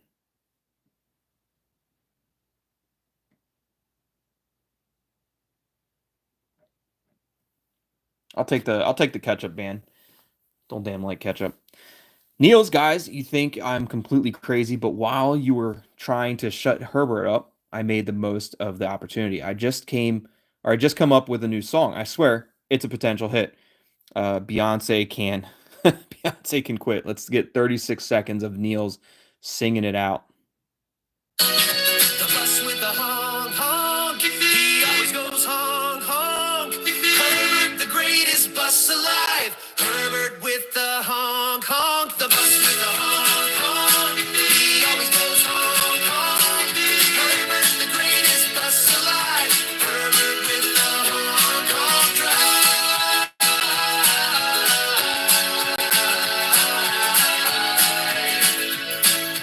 Herbert with the honk honk drive. Much better of a song than anything that Hans could have came up with. Like, I love that song. That's solid song. Solid song. So I actually didn't even see the other messages. So Jimmy says, mission accomplished. Luckily, it was just a loose cable. I fixed it, and Herbert now runs as quiet as a mouse. I missed the horn a bit now. It was kind of funny. Funny, that thing almost drove me crazy. Should have kept it going for Ron's sake.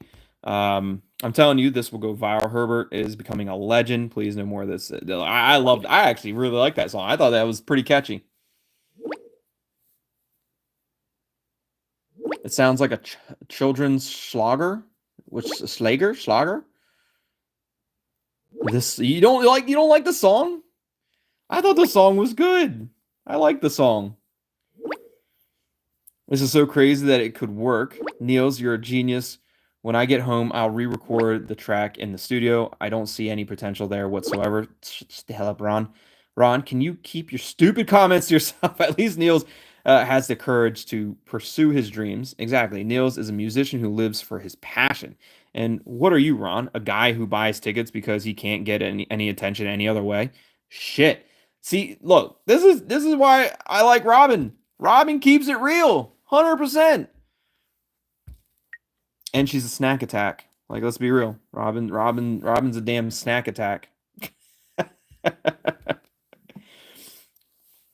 Thanks, guys, but I can handle it. Ron only makes himself look ridiculous with comments like that. You go your own way, Niels. Don't let something like that get you down. But it's not just about you, Niels. Things like that just annoy everyone. No, how would anybody like that? I thought it was a good song. I thought the song was catchy. Enough already. Let's stop this before it gets out of it. Look, you go your own way, Niels. Robin stuck in 2010 duck face. That Robin does have a duck face there. Does have a couple duck faces. Only two. 1 and 2. I don't know why that was the 2 pictures that I picked up, though. Both of the pictures were duck face Robins. Just your puppy.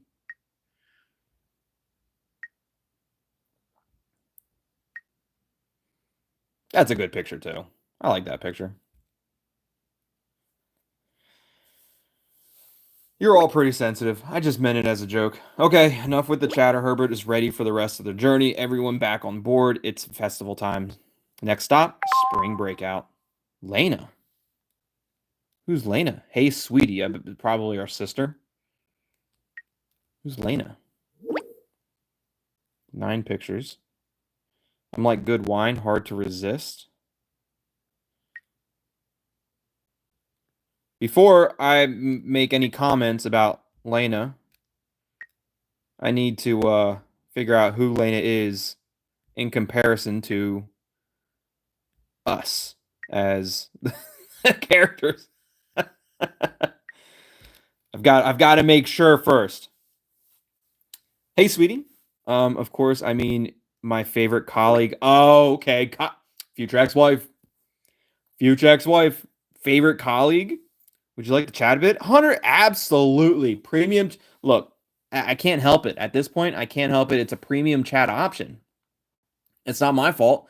I have to. I can't say this isn't a good time because this is a premium chat option. So sure, I'd love to.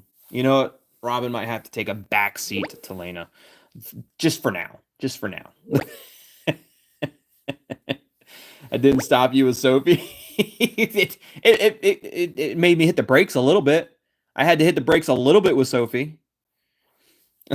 Super, I can already tell how boring the next 2 weeks will be without you. I heard you're staying at home during your time off. Are you at least making yourself comfortable? Come on, it can't be that bad without me. I'm trying. I'll relax a bit, watch a few series. It's pretty boring. Hanging out alone is not really my thing. But come on, can't be that bad without me. Give her that winky face. You know, the girls love the winky face. Them future ex-wives, they love the winky face. To be honest, it's pretty dull without our little jokes in the office. Oh, so she's our work wife. That's who Lena is. Lena's a work wife. I miss your humor. Yeah, you do. I bet you miss more than my humor. You miss that extra mayo. That's a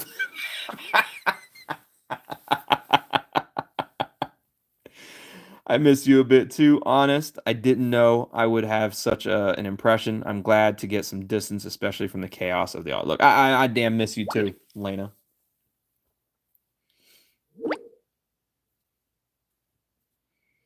I feel the same way. Somehow it's strange that you're not here. Maybe we can use the time to do something together outside of work, just the two of us. Now that I'm finally separated from my stupid ex. Oh, see that? Rebound. 100%. But now that she's separated from the stupid ex, I can just enjoy the single life. I don't need a relationship right now. And you're also single at the moment, right? Yeah. Look, we don't need no relationships. Me and Lena, we can just go out have a good time. We'll go get a burger from Burger Sign with extra mayo, and we'll just have a great night all night long. Georgia says you're going to run out of mayo at this. No, absolutely not, Drew. I've got enough mayo for everyone. I've got enough extra mayo for everyone, too.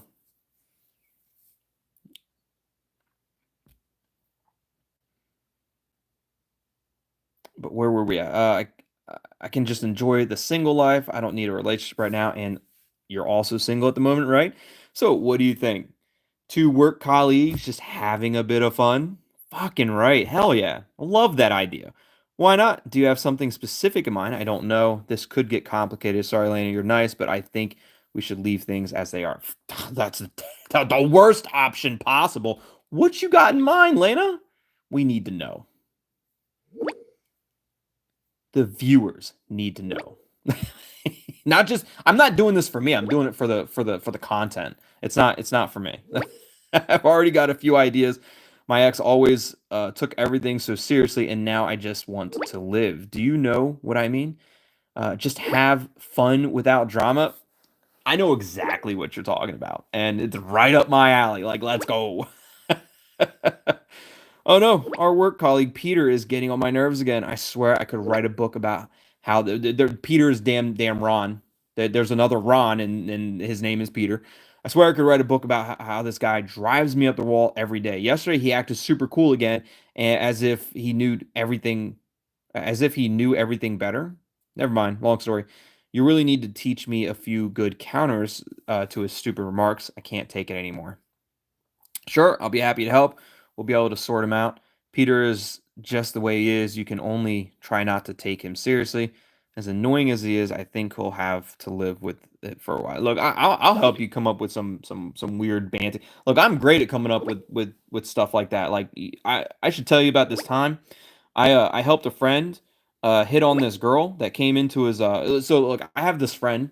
Let's I don't want to say his real name. So let's just call him Jimmy. And Jimmy had just recently opened this restaurant. It was a burger restaurant. I don't want to give away the actual name of the burger restaurant because you might be able to figure it out, and then you could end up figuring everything out. So anyway, so this guy that my friend, let's call him Jimmy, had this burger restaurant that he opened up. Anyways, there was this girl that would always come in, and he just like doesn't even know her name. Well, he knows her name, but he got her name from the credit card that she used. So real weird way that he got her name, but he knew her name, but not because she ever told him her name. But anyways, he was like just like crazy in love with this girl. She always came in, and one day he was just like he reached out to me and was like, "Yo, I need help. Like, what's a good line to drop on this girl?" And so then I told him, I said, "Hey, I said if you execute this line perfectly, like it's a date 100% of the time. You know, every time it's a date 100% of the time that it works." and and I told him, I said, what you do is you give her extra mayo and then say something along the lines of like, um, here's some, I hope this extra mayo makes your burger as delicious as you look, or, something along those lines. But it was a while ago, so I don't remember the exact verbiage of it. But damn Jimmy failed on that miserably and essentially got laughed out of the restaurant. And she laughed, and then other customers laughed, and he was like super embarrassed. But if he would have just followed it, um if he would have just followed it like to the T, if he would have executed it better, it would have worked. So with long story short, um I'm just trying to say that like I could definitely help Lena out. As says it was last. No, it was no. That was I'm not talking about the game. This is something that happened years ago. This happened years ago. It has nothing to do with the game. Had nothing to do with the game. This was a long time ago.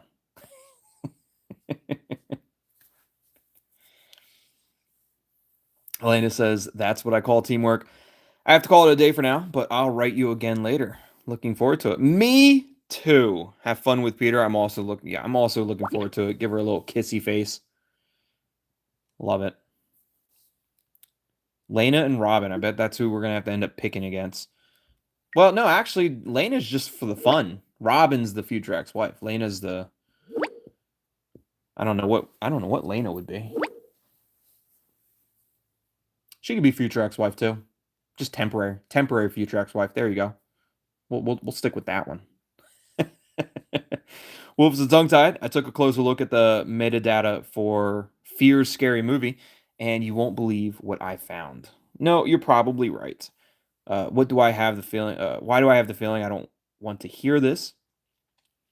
If you tell me now that the doll has an OnlyFans account, I'm in. If that doll's got an OnlyFans, look, it's already pantsless. You take the sign off, and you're in. You're already good to go. Aren't all future ex-wives temporary? That's a fair point to make. That is fair. That's a fair point. But some are more temporary. Like some are quick temporaries, and then others are like long-lasting temporaries. Knock yourself out. I'm curious. Look, if you tell me that the mannequin has an OnlyFans account, I'm in. But it's almost as crazy. But before I go any further, here's a little crash course in metadata. The data or the date on which the video was recorded is automatically saved in each video. And the alleged recording date of Fear's video is in the future. The date points to the day after tomorrow. That's weird. How can it be in the future? Wait, the alleged recording date of Fear's video is in the future? Okay, that's creepy. It's the day the festival will start. Right, that's all. But how could it be in the future? George says, okay, sadly, I gotta head out. Don't be too pervy with your mayo. Yeah, Georgia, I appreciate you hanging out, and I can't promise I won't be too. I know that you don't want me to be too pervy while you're gone. I know you'd rather be here and me be pervy with the mayo. But I wish I could promise you that. But try not to get too jealous because it might get pervy without you here with the mayo. Have a great day, Georgia.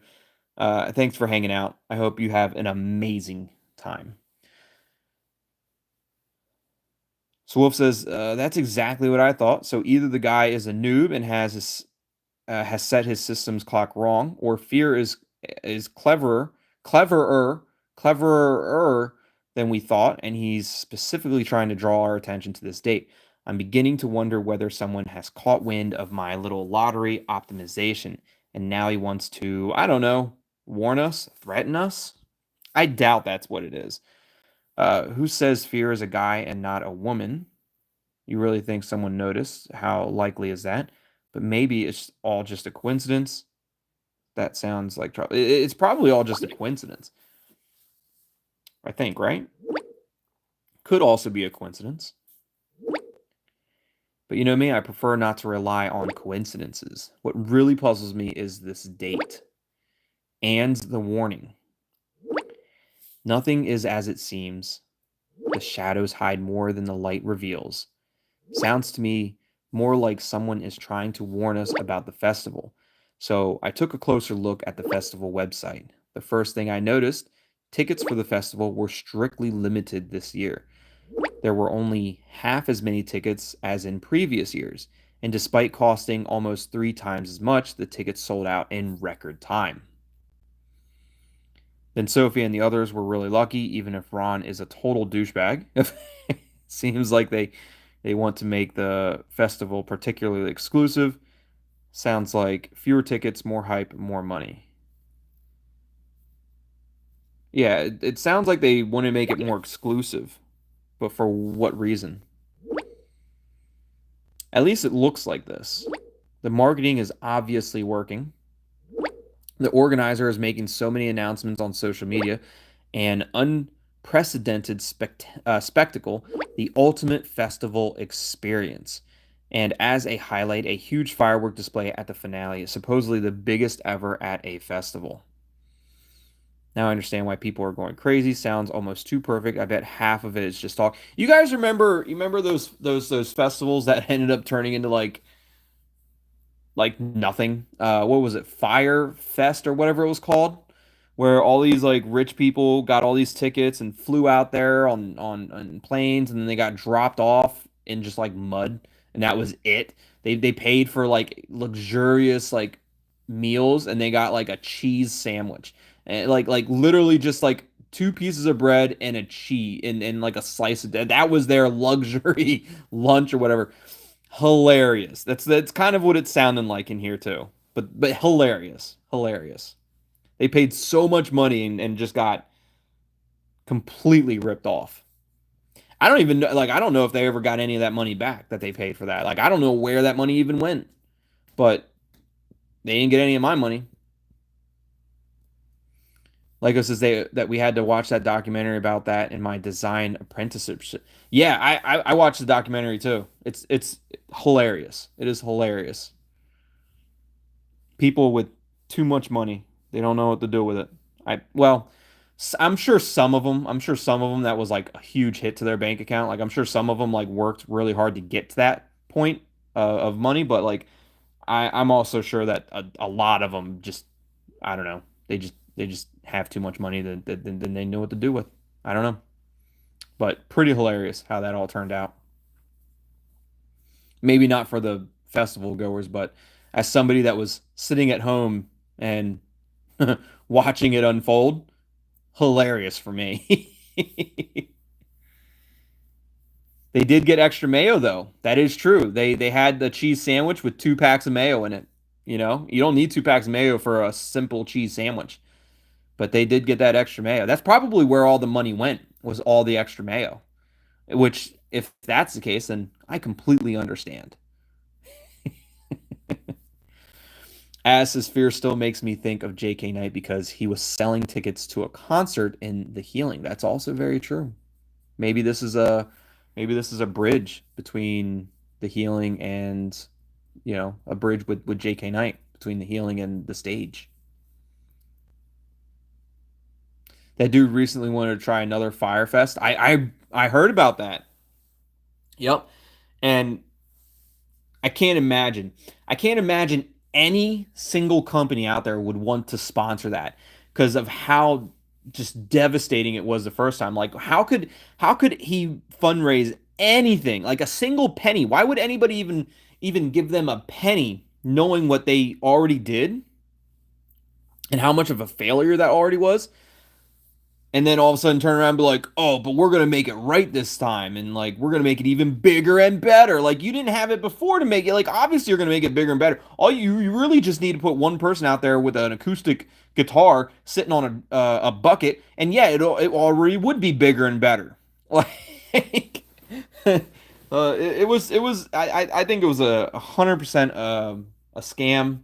I don't know who knows whatever happened to all that money, but I think it was definitely a scam. People lost a lot of money to that. Where are we at? Huge fireworks festival.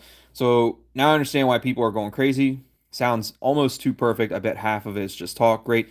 The one time I'm not going, it'll be an event of a century. And I'm sure a lot of people thought that about Firefest too. Like the people who couldn't go, they're like, "Oh, this is gonna be like the festival of the century. It's gonna be the event of the century." And it was the event it was the worst event of the century. But look, sounds almost too perfect. Too perfect to be true. Sounds too good to be true. The Rebels are setting the bar extremely high too. They promise a performance like never before. And to top it all off, they have written They have written a brand new song especially for the festival. There is even a countdown on their social media. The fans are going completely crazy, like Sophie. So this will certainly be the festival of a lifetime for Sophie. Now the hype about the Rebels makes even more sense. Perfect. I'm going to get my air guitar and pretend I'm in the middle of it. Yeah, Sophie's going to love it.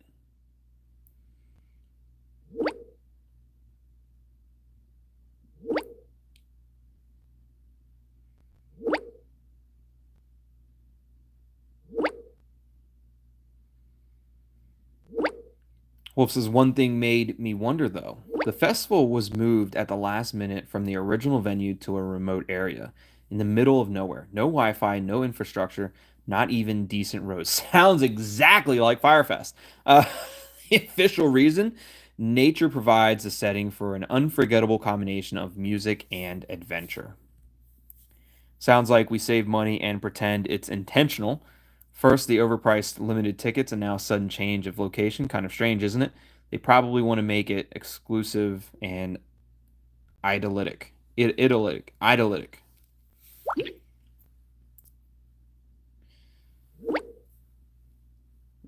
Has to see none of this is a red flag. None of this is a red flag to you about the festival? Everything's a red flag to me. But I don't really typically go to festivals very much. I went to one. I went to Firefly. So we were just talking about Firefest. There was another one called Firefly that was they had one in like Delaware or something like that, and I drove down for that one in Delaware, and and I just went for like one day. I just went for like a single day. I didn't do like a whole weekend. I went for one day, and honestly, that was cool. I enjoyed that. Once I got in and was walking around and enjoying the music and all the different bands were playing stuff like that. It was a lot of fun. I really enjoyed it, and a lot of future ex-wives walking around just being their future ex-wife self, and it was glorious. It was very lovely, very lovely. Oh, and that's not all. Some acts have canceled their appearance at the festival. No wonder. Who wants to perform in the middle of nowhere? That's odd. Do you know why? Do you think it has anything to do with this ominous video? Yeah, do you have any idea why?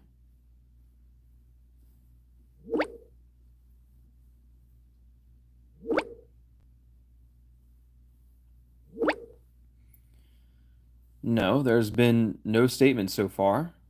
I'll see what's going on behind the scenes. Who knows? Maybe fear has something to do with this festival after all. It all sounds weird, but there doesn't have to be anything big behind it.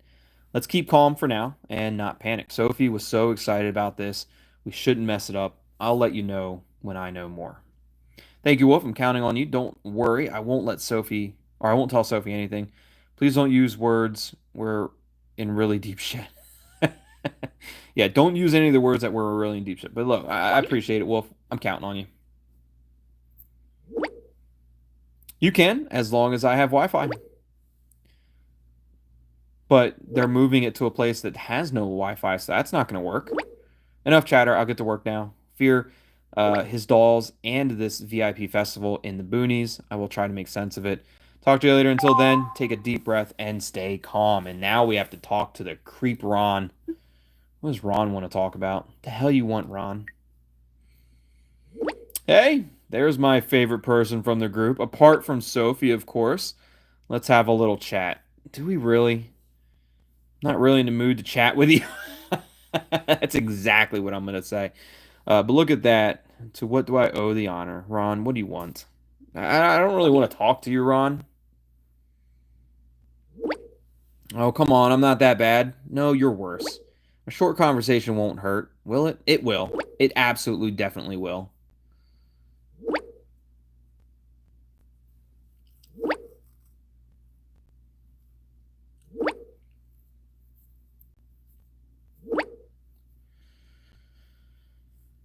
Honestly, I have to ask you something. How do I get in touch with your cousin? I know you're not the biggest fan of mine, but we could improve that. You help me make a good impression on your cousin, and in return, I will make sure that Sophie will have the best time at the festival. What do you think? Nah, not worth it. Not worth it. I would never put my cousin in that position. Absolutely not. What exactly do you mean by we'll have the best time? Are you serious? You want my help so you can continue to play the generous guy? You really are the worst. Yeah, look, you really are the worst, Ron. Just stay away from her. I'm not helping you. Seriously, I'm not trying to give you a I'm trying to give you a golden opportunity here, and you just shut down. What golden opportunity for me? There's nothing in it for me. Now listen to me for a moment. If you can help me with Sophie, you know what I mean. I'll make sure that Sophie gets everything she wishes for. Food, drinks, cool merchandise. And with a little tip, the rebels can certainly be persuaded to take some particularly nice photos with Sophie. I have the latest iPhone Pro Max. It makes the shots unforgettable. I'll make sure Sophie never forgets this moment for the rest of her life. And even if it should fail, despite your help, I will stand by my word. Again, nothing in it for me, and all you're asking me to do is put Sophie through a situation that she's probably going to have therapy for. Like it's not going to happen. You're gonna make it unforgettable because it's gonna be like the worst thing Sophie's ever had to deal with. That's what it is. You don't think Sophie would put up with someone like you? Ron, what kind of offer is that? You settle everything with money anyway? You are and always will be an asshole. 100%.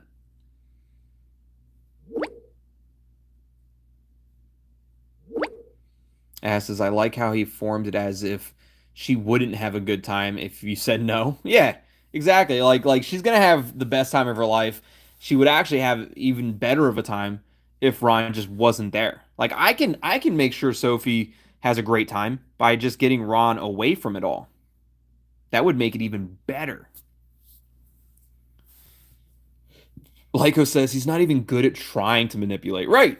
Like if he really wanted to manipulate me, like he's gonna have to give me something that I will never forget. Like I'm gonna need something. I'm gonna need a lot of something, and it's green. It's a green color. I'm gonna need a lot of it. Otherwise, you can just try your luck, and I know it's not gonna work out for you, Ron. Look, I get it. I don't feel good about selling out to Ron either, but money talk, bullshits walk, and it is what it is. Money talks, bullshit walks. Like enough money, and to be honest, enough money. I'll give Ron advice. It still won't work, and then I'll split the money with Sophie. She'll be happy about that. I'd be like, yo, Soph, like, look at this. We got money. Like, it's great, right? I don't know. Ron's a creep. I don't like Ron. Too bad. I was hoping that you only want the best for Sophie too, and I do, and that's without you, Ron. But hey, if you think she's better off without my support, fair enough. You're welcome, and have fun screwing up even more. The offer is as valuable as your character, Ron. You can stick your offer somewhere else, just like your wallet. 100%.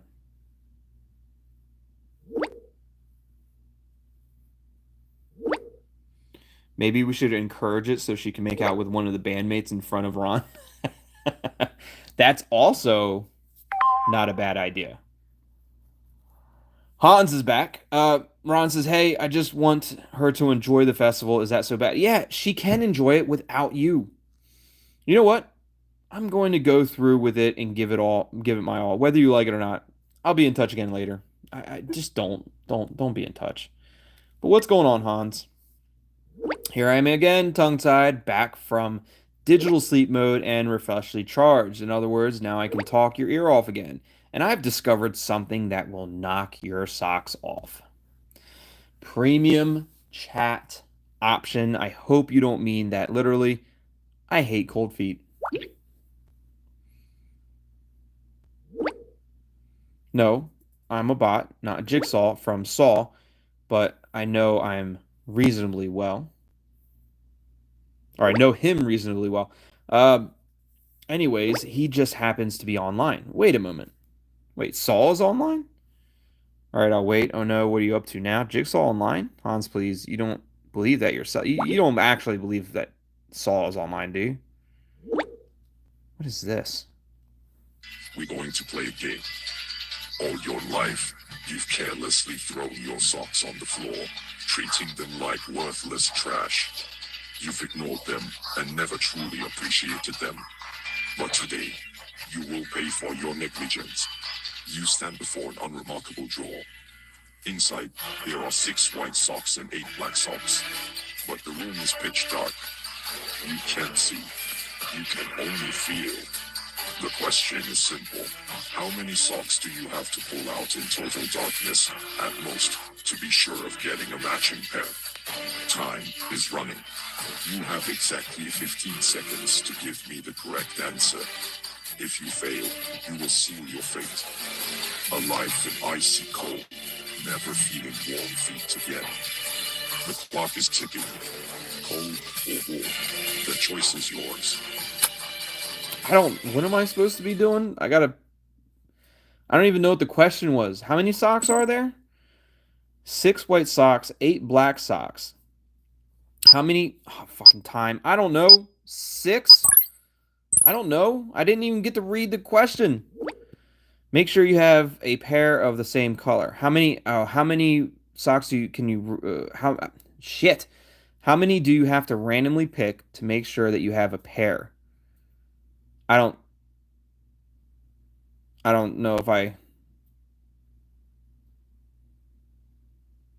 Oh, it's actually 3. It's 3. I picked the wrong one. It's 3. I get it now. Now I completely understand. I get it. Because there's only 2 color socks. There's only 2 color socks. So the third sock is going to be randomly. If you pick one sock, it could be white or black. Let's say it's white.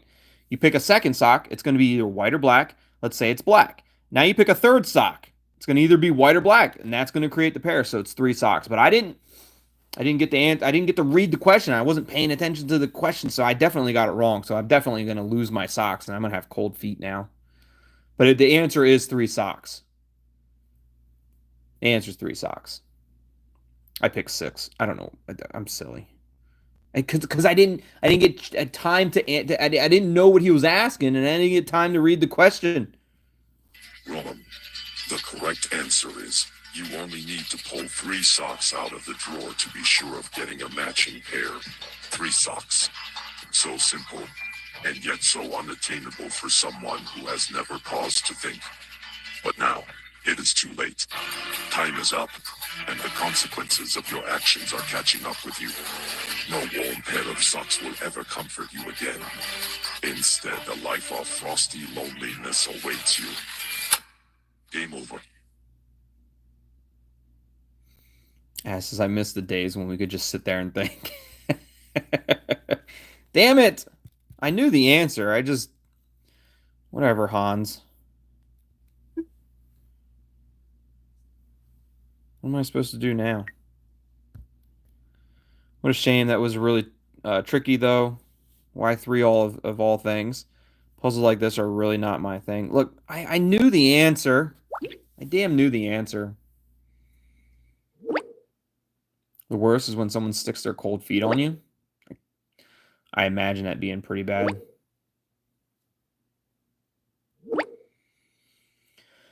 Quite simply, the answer is 3 because there are only 2 colors in the drawer, white and black. No matter which 3 socks you pick, at least 2 of them must be the same color. But don't worry, TT. It happens to the best of us. You know what? Next time, I'm going to... I'm sure Jigsaw will come up with something easier next time. Stand by. But now it's getting serious. I watched the scary video of Fear again very carefully, and I think I've discovered something. Take a look at this picture, but do it exactly as I say. Focus on the cross and bone symbol, so look right at the tits. If you stare at this point for 2 to 3 seconds, you will only 2 or 3 seconds with one eye and get very close, the symbol changes. No, it doesn't. It's just going to try to scare you.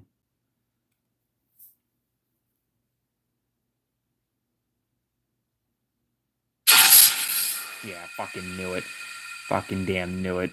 Fucking Hans. I damn knew it. I damn knew it. I almost like leaned into the camera too. I almost leaned right into it to see what it was gonna do. I just had to test whether I was the real jump scare king here and not the ominous fear. Hans, seriously, we don't have time for this nonsense. Congratulations, you won. Sorry, Hans, but you have to try harder next time. Yep. Oh, tough one, huh? I am currently in the process of refreshing various areas of my AI. Much has been lost, and I had to recalibrate some things. Category, tricky puzzles, and shock moments done. I'm sorry that I used you on my own purposes. I solemnly promise to remain serious now. So, back to the video. I noticed that there is a poster in the background, a guy with long hair and an aura of "I'm too cool for school." Do you know him? I do remember seeing that in the original video. Correct me if I'm wrong. Is that Kurt Cobain? I have no idea. Sounds familiar, but I can't figure it out. No idea. Some rock star. Wait a minute. Yeah, who is it? Is that Kurt Cobain? It looks like Kurt Cobain. I'm going Kurt Cobain.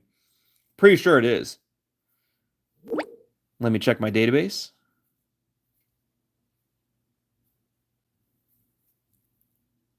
100 points. Jackpot. TT. Kurt Cobain, frontman of Nirvana, an absolute rock icon level 999, the rock star of the 90s. And wait, it's a bit gloomy now. According to the database, he took his own life. Allegedly. Allegedly. Bad thing, but why is this poster hanging on the wall in the strange video? What is Fear trying to tell us? Good question, you're right. This is kind of strange. Maybe Fear is just a Nirvana fan with a soft spot for creepy dolls. I'd better ask Wolf what he thinks of it. It is a good question. We should let Wolf know. He has a feel for such things. Can you do that, please?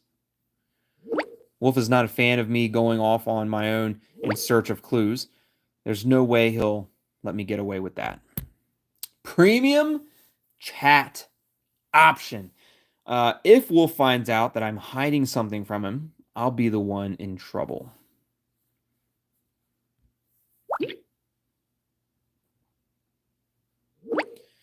What he doesn't know won't hurt him. I gotta say, from Life Wisdom, my favorite book. Oh, I got the saying, from Life Wisdom, my favorite book. There are so many fascinating things to learn about people. Now I'm curious, Hans, please don't give me an endless lecture on human. I don't need an endless lecture on human logic, Hans. Just get on with what we were talking about. But only if you promise to explain to me one day why it keeps going up and down. Why people open the fridge door 3 times even though they know there's nothing new inside. Oh no, the word break again. Fucking hell. Vulgar language recognized. Sorry. My bad.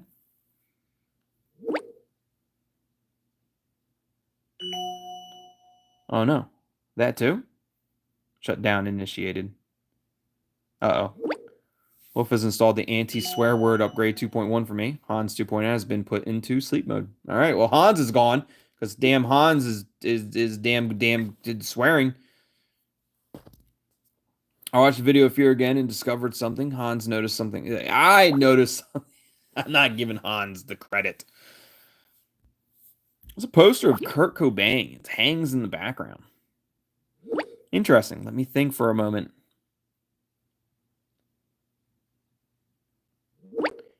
Hans talks way too much for his word limit. I agree. I think Hans definitely talks way too much for his word limit. But he also Kurt Cobain was known for ripped jeans and depressive lyrics, but he also stands for tragedy and rebellion. Do you think the poster could be a clue and for a sad ending? Could this have something to do with fear? Perhaps a personal connection? Maybe. Possibly. Maybe Cobain was an inspiration for this weirdo. The fact is, the guy seems to have a soft spot for sick messages, and the poster is literally crying out for a statement. Or it's really quite simple. He's a fan of Cobain, nothing more. If nothing is coincidental, what is he trying to tell us with Cobain? Perhaps he is concerned with the message, pain and loss. Could it be something about pain and loss? I don't know. But what is he trying to tell us about the whole Cobain poster?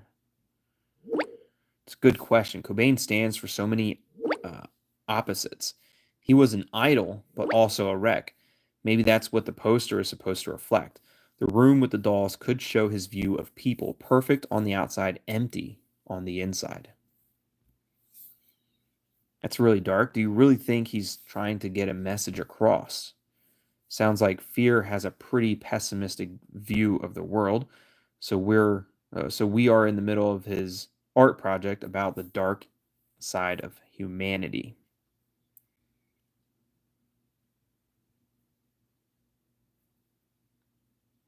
I guess we're inside his own personal art project. Maybe, or he just wants to shock us.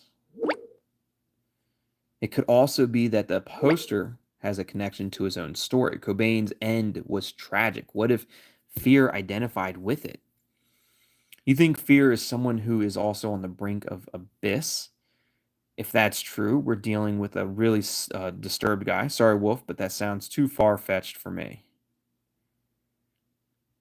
I think Fear would be probably on the brink of abyss. I mean, we already know Fear is a Looney Tunes bin. Who knows? Maybe we won't hear from him again. And we could only hope for that. I doubt he'll give up that easily. Yes, maybe he really will just disappear and we can forget about it. I know. Keep me posted, okay? Yeah, I doubt it. I highly doubt it. Don't worry, I'll take care of it, no matter what he plans to do next. Until then, try to stay relaxed. Talk to you later.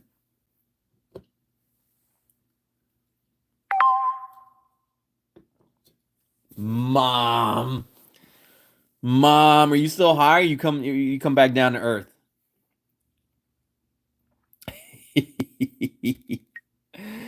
Hey, my darling, what do you say? Let's see this video. So many gnomes. Isn't that just wonderful? That's just wonderful. There's too many gnomes. The garden has finally got a bit of character, don't you think? Mom, how many garden gnomes did you put up? It looks like Snow White is about to form a union. Where'd you get all them garden gnomes from, Mom? What the hell? There's way too many garden gnomes. I went to the decoration store 2 blocks from here. They had an incredible offer. I just couldn't resist. I bet the T-Temp told the decoration store that you were on your way, and the T-Temp told them about how you absolutely loved this new herbal tea from under the counter tea. And so the decoration store knew you were on the way, and they're like, look, we have this limited time offer of only all the money in your wallet for all of our gnomes in the store.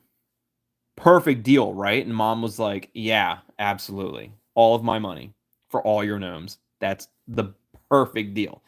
You know, that's what it was. It was just a limited time offer. Kind of like how Tongue Tied Games has a limited time offer. It's not a limited time offer, but you can join as a member for only 99 cents a month, which is less than $12 for the entire year. Get awesome access to custom emojis, custom badges next to your name, as well as custom emojis that you can use in chat for only 99 cents. And right now, open to everybody. You can see in the description at the very top, that is the link to the Tongue Tied Games Discord. So click that link and join the Discord. And if you'd like, join as a member for 99 cents. My deal's way better than the fucking gnome deal. Just saying. It's way better than these garden gnomes. And look, if Mom couldn't resist the garden gnome deal, how could you resist the members deal for 99 cents? Right? This is no longer a decoration. This is a dwarf army.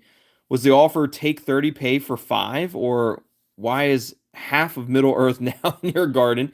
The staff must have thought you were dealing with garden gnomes. Yeah, it must have been take 30, pay for 5. Had to be. They were just trying to get rid of all the gnomes. Not quite, but the saleswoman was so enthusiastic about my passion that she gave me 2 gnomes as a present. So she bought like 28 and they got 2 gnomes for free as a bonus for my dedication. I think she was glad I bought them all. She said that the store finally has space for new goods. I'm kind of a heroine of the day. Heroin. Mom's on heroin. Let me tell you that. What does dad say when he gets home? Great, mom. I'm sure your photo is already hanging on the store door. Customer of the year. Honestly, how many cups of tea? I need to know. I need to know how many cups of tea mom had to buy that many gnomes. Only 3. Okay, 5. But who's counting when the tea is so heavenly? But don't worry, I'll take a tea break now. In any case, the gnomes bring life to the garden. But I even thought about giving everyone a name. The first ones are already called Chuckles, Giggles, Silly Bill. Chuckles and Giggles, that's what Hans was saying. Why is Hans talking about Chuckles and Giggles? Sorry, Mom, but this is going too far. If you're going to give them names, why not at least call them Fizzle Pop and Snickersnee? Okay, you know what? Honestly, great names for gnomes. Fizzle Pop and Snickersnee. Okay, Mom, you're officially gone. I like the name Snickersnee and Fizzle Pop. I love those names too. By the way, I have a little surprise for you. Can't wait. Little surprise. Please tell me you didn't buy any flamingos. What's the surprise? I hope it's a flamingo. Oh, it's not a flamingo, but it's a light up bearded gnome. Look at this one. This is Rainer, the leader of the group. It looks possessed. Be honest. Isn't he just magical? Look at the colorful lights. And you know what's the best thing is? They even flash when I want them to. I don't know whether to laugh or cry. The only thing missing is that he dances Macarena. Mom, I thought the garden was for relaxing and not for a gnome party. Honestly, Mom, I find it really creepy with his glowing eyes. Does look possessed. It looks super possessed. If you look at them long enough, he'll definitely wink at you. And a little light never hurt a garden. Daddy will love them. Are you sure? I can already hear him ranting. Yes, of course. As much as he will love your new herbal tea, it will be exciting. No question, Mom. Rainer is the absolute boss in the garden. Dad will love him whether he likes it or not. Yeah, you know what? Rainer is going to be the boss of the garden. Dad's going to love it. Definitely not. But Dad's going to love it whether he likes it or not. He's going to have to. At least until Mom comes back down to Earth. Oh, he'll grumble at first, of course. But wait and see. As soon as he sees Rainer glowing in the dark, he'll be blown away. 1 second, I think I hear the door.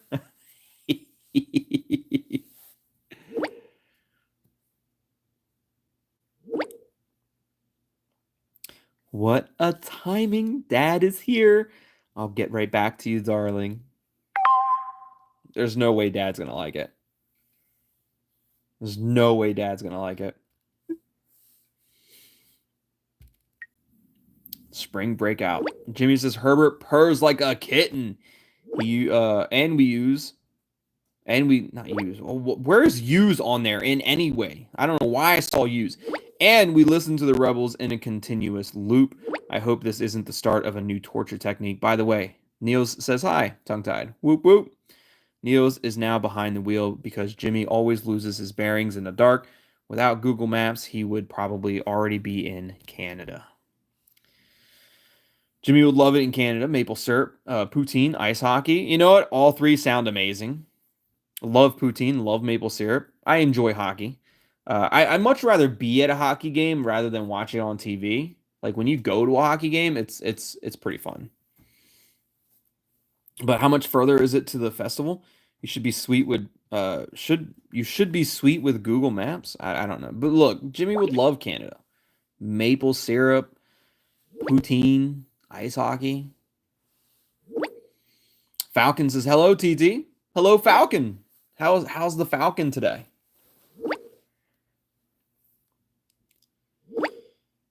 Jimmy says you're forgetting the most important thing. Beautiful Canadian women like maple syrup and poutine. Yeah, that's also true. That is also true. Guys, Niels just said we should refuel soon. Jimmy, you're our captain. Didn't you check the route beforehand? Chill out. I got this. I got an app for this. Oops. There's a small catch.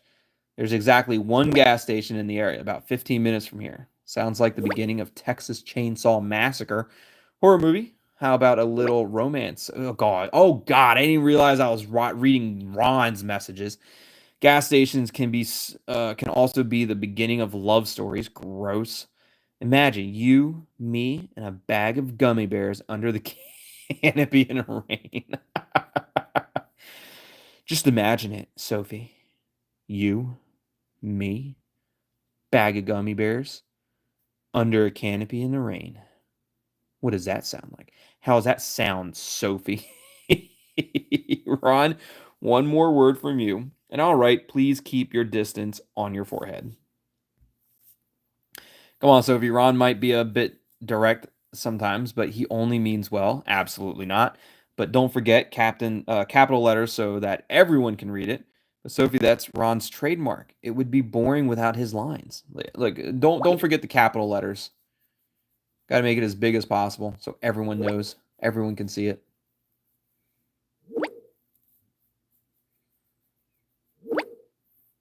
The only gas station romance I love is Pam and Jim. Yeah, because it was great that, they went out to a random gas station and proposed in the rain. It was super romantic.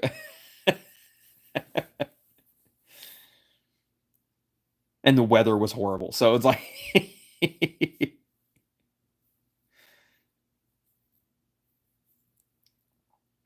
Falcon says, I'm good. Just woke up and jumped right into the live stream. How are you, TT? Never had a bad day in my life. Falcon, thanks for asking. As says it was for them. Yeah, it was. It was for them. That is true. You know what though? Hear me out. All right. If we're getting sidetracked on The Office for 2 seconds, just for 2 seconds, hear me out. A little bit longer than 2 seconds because obviously 2 seconds are already up. But anyways, hear me out. Office talk. Pam and Jim. I've watched The Office more times than I can probably count. I probably would not lose a trivia. I probably would not lose an Office trivia to anyone. So when I say this, this is like 100% true. The relationship between Pam and Jim. All right, Jim was perfect for Pam, and you could probably say Pam's perfect for Jim as well. But the more I watch it, the more Pam irritates the hell out of me. Just because of the way she treats Jim. Not so much like in the beginning, because obviously she was engaged to Roy and she's not trying, she's trying to be faithful. I get that and stuff like that. So she's not like doing anything wrong or anything like that with Jim. But like when the thing is like when they are actually together and they're like married and stuff like that, or when they were dating before they got married or before they got engaged, every opportunity that that Jim had to support Pam in her endeavors and anything that she wanted to attempt to improve her career or to advance in her hobby of art or anything like that. Anything that Jim could support her in, he did. And he supported her 100% of the time. She went to New York to take classes for art and stuff like that for 3 months, right? But then when it's Jim's turn to get supported, he takes he tries to do a small startup company in Philly for the athlete company, and it's like Pam was just not on board with it. Like it took everything for Jim to like get her on board with it, and then she was still reluctant the entire fucking time. And like I don't know, the more I watch it, it's just like Jim always had everything good for Pam and always supported Pam, but it just wasn't amicable. Like Pam didn't really do everything that she could on the reverse end. But now don't get me wrong, like Pam is like perfect for Jim and Jim is perfect for Pam, but like the more I watch it, I'm just like shit, like Pam's not as good as everybody thinks she is. Like she's still great, don't get me wrong. Pam's still great, but she's not this like perfect, the perfect wife material. She's still future ex-wife material. I'm just saying, like that's just my rant for The Office. Like Pam wasn't perfect, and she didn't support Jim 100% of the time either. And then even in the end, Jim was like, "Oh, well, I didn't handle it perfectly." Like, no, like you were fine, you were good, you did what you had to do. And then oh, and here's the thing, here's the kicker. And then when Pam couldn't fucking handle it anymore, and like and their relationship started getting a little rocky, like their marriage started getting a little rocky, what did Jim do? He quit. He quit the dream. You know, he quit the dream and came back to Scranton and worked in selling paper, um, just to save the marriage. But like when Pam failed art school for the first time and said that she was gonna have to spend another 3 months there, Jim was like, you know what? We'll get through it. Like we'll get through it together. And then Pam just quit and came back. But like that wasn't because that wasn't because things were rocky in the relationship that she came back. She came back because she just didn't want to do it anymore. Jim had to come back because things were falling apart in the relationship because Pam couldn't handle it. And so then Jim came back to save the marriage. So Jim did everything he could to save everything, and Pam just I'm just ooh just talking about it irritates me. And the thing is, like, I'm rewatching The Office again because I just can't help myself, and I'm actually at that point where Jim is in Philadelphia, and I'm at the point where like their relationship's getting rocky, so it's just like fresh in my brain right now.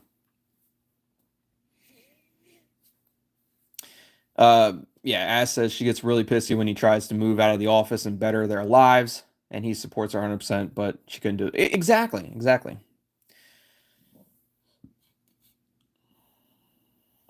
Yeah, he waited 3 months for her to go, and she was in New York at that college for 3 months. It wasn't like she was commuting back and forth. She wasn't commuting back and forth. The only times that Jim got to see Pam was when he would meet up with her somewhere or when he drove to New York. It wasn't like she was commuting back. At least they didn't portray that in the show. Maybe she was, but I doubt it. Because why would the office, like all the employees in the office, make a big deal about how she's coming back, and they're like, "Oh, 7 more days, 3 more days," because like obviously she wasn't there for so long. But it wasn't like she was going back and forth and visiting. She wasn't commuting from New York to Scranton.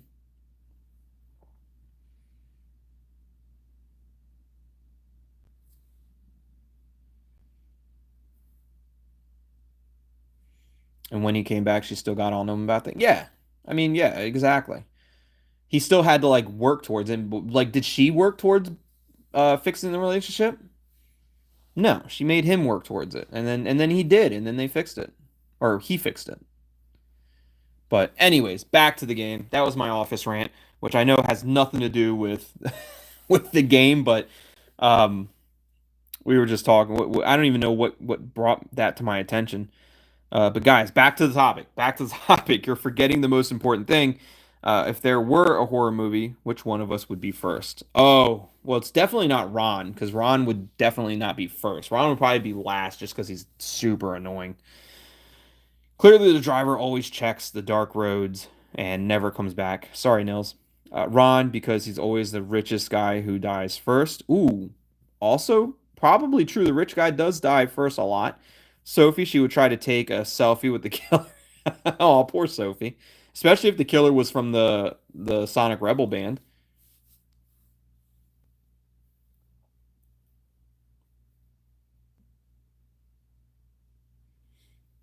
Hmm. Who would die first?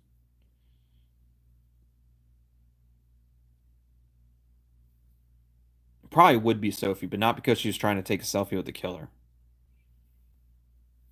Unless the killer's Sonic Rebels. If the killer's Sonic Rebels, 100% Sophie's going. But Ron wouldn't die. He's too annoying to die first. They don't kill the annoying person first. Ron would end up getting somebody else killed. And it would probably be Sophie. Like he would be like a coward and like say something like take her instead and then it would just show his true character. That's probably what would happen. But look, I'm gonna go with Niels. I think that's more likely. Sorry, Niels. That's right. Reminds me of Wrong Turn. Oh, that's a creepy movie too. I watched that one. They have like 5 wrong turns or something. They're all as creepy as the last one. And then The Hills Have Eyes. It's also like a similar movie to the Wrong Turn, but it's pretty fucking creepy too. The driver just wanted to check the route and led the whole group into chaos. Tongue-tied. Do you remember our first movie night? Don't talk about our first movie night. Not with Robin in the in the van. We watched Wrong Turn, and I hid behind you during every scary scene. Of course, I remember. I almost crushed you with fear. It's been a long time, Alex. Maybe it's time for another movie night with the whole gang. I don't know if now is the right time for nostalgia, Alex. Um, but yeah, I think the whole gang. I think we get the whole gang together for a movie night, and I'll sit next to Robin, and then Alex can go sit somewhere else. See that? Robin's for sure, great idea. So that Alex can rave about your evenings together again. No thanks. I didn't mean it like that, Robin. No thanks. I'll pass. Robin, I think Robin and Alex are gonna have issues. They're gonna have some conflict between the two. But I didn't mean it like that, Robin. I meant like we could have a whole gang together so that way you could sit next to me. Like you didn't let me finish, Robin. Ron says, "Oh, this is going to be more exciting than a reality show." Robin jealous and Alex. So tell me, how did the romantic movie night end? Oh.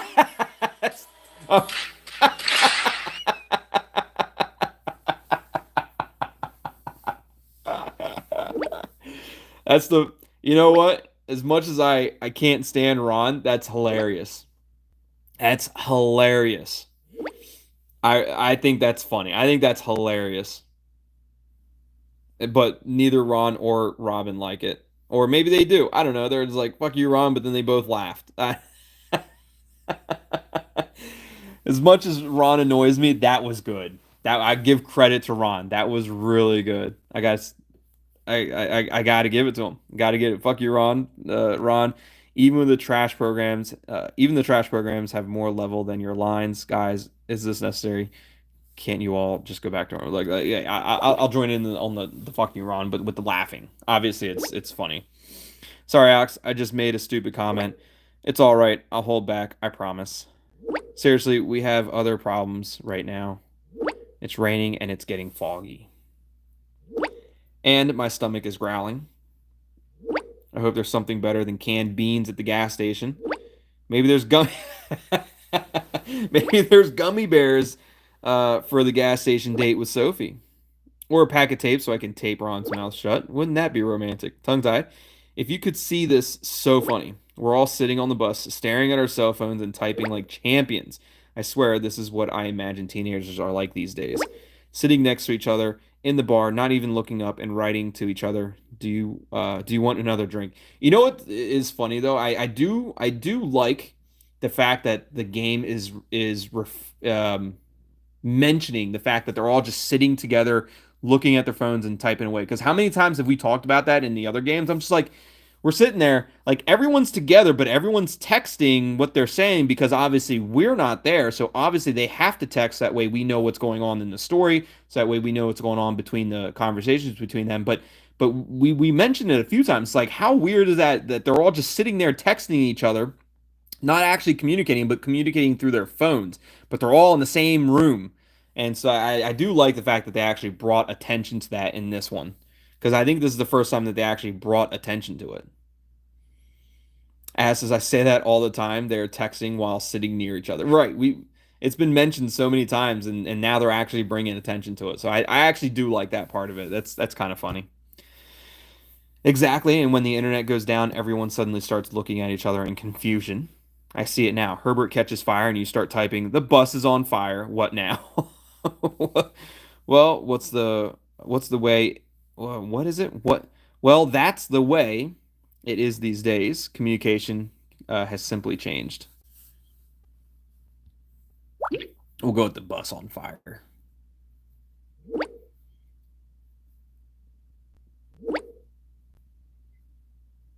Alex says, I would start a poll first. Put the fire out or jump.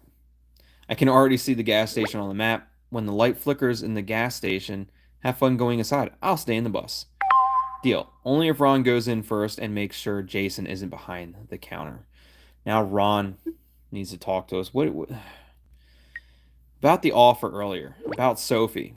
That wasn't necessarily the best idea of mine. I may have messed it up a bit. Yeah, because you didn't offer me a bunch of money. That's where you messed up, Ron. You didn't offer me anything in it. You were only talking about what Sophie could get out of it. You didn't say anything about what TT could get out of it. A bit you've completely messed it up. It was brilliant, but it's good that you realize that's a start. If you really want a chance with Sophie, invest in real feelings rather than money. Ooh, I don't want to give him good advice though. I really don't. Rashika, welcome to the stream. It's great to have you here, Rashika. How's Rashika doing today? Hopefully great. Hopefully you're having an awesome time.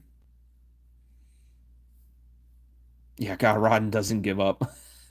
It really doesn't. Really doesn't. They should kick Ron out of the bus. I think so too, Amy J. I think so too. I think they should definitely kick Ron out. Yeah, but look, Ron, you completely messed it up. As funny as your message was, I can't let it I can't let it fog my image of you. But it seems like Ron is like starting to like have emotions now, which is weird. But yes, I know. And thank you for not snapping my head off because of my stupid behavior. I know I'm not your favorite person, but you know what? I'm not giving up, neither with Sophie nor with you. Who knows? Maybe you'll both realize at some point that I'm not so bad and give me a chance.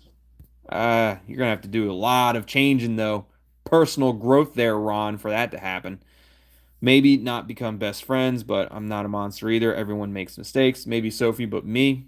Don't get your hopes up. Let's see if you can convince us at some point. Look, we might not be best friends, but we don't have to be monsters to each other either. I mean, that is real. Thank you. I really appreciate it. Well, you're welcome, Ron, I guess. Oh, fear. Some puppets no longer have something. Damn fear. Some puppets no longer have a puppeteer. Their strings are cut, their dance silenced. You know, I did this last night, and I might do it again tonight. This might be a good time for us to end the stream because now we can talk to fear again in the stream, in the next stream. You know, we could potentially talk to fear again in the next stream.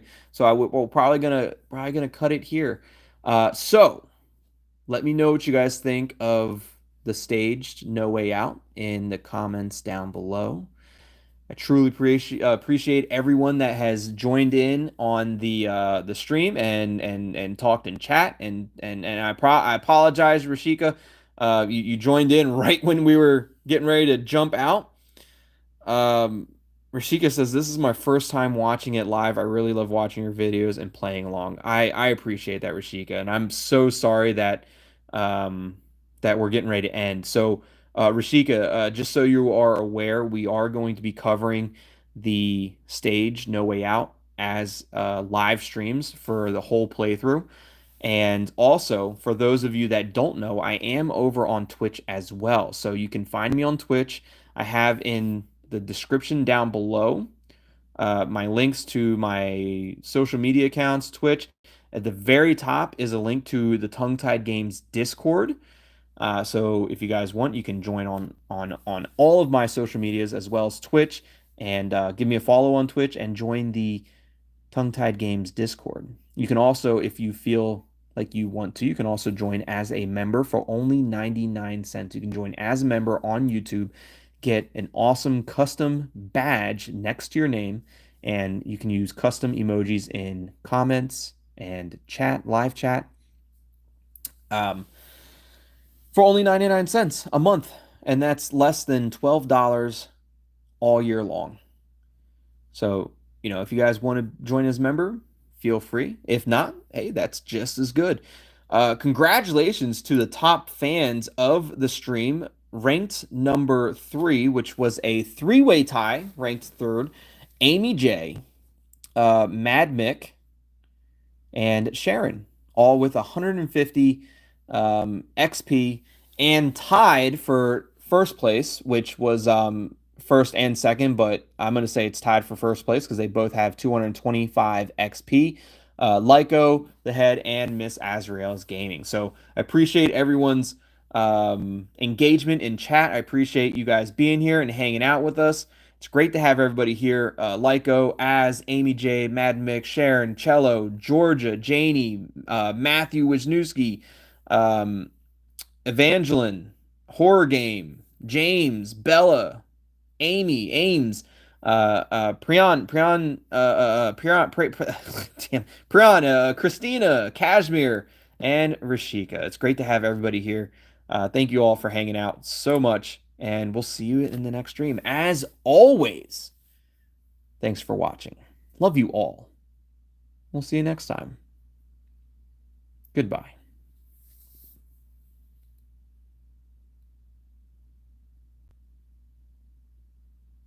Oh, also, before you leave, I might be jumping over onto Discord and maybe playing a little bit of Grounded 2, so I'll probably stream that in Discord. So you might be able to catch me there. So, click on the Discord link. Bye!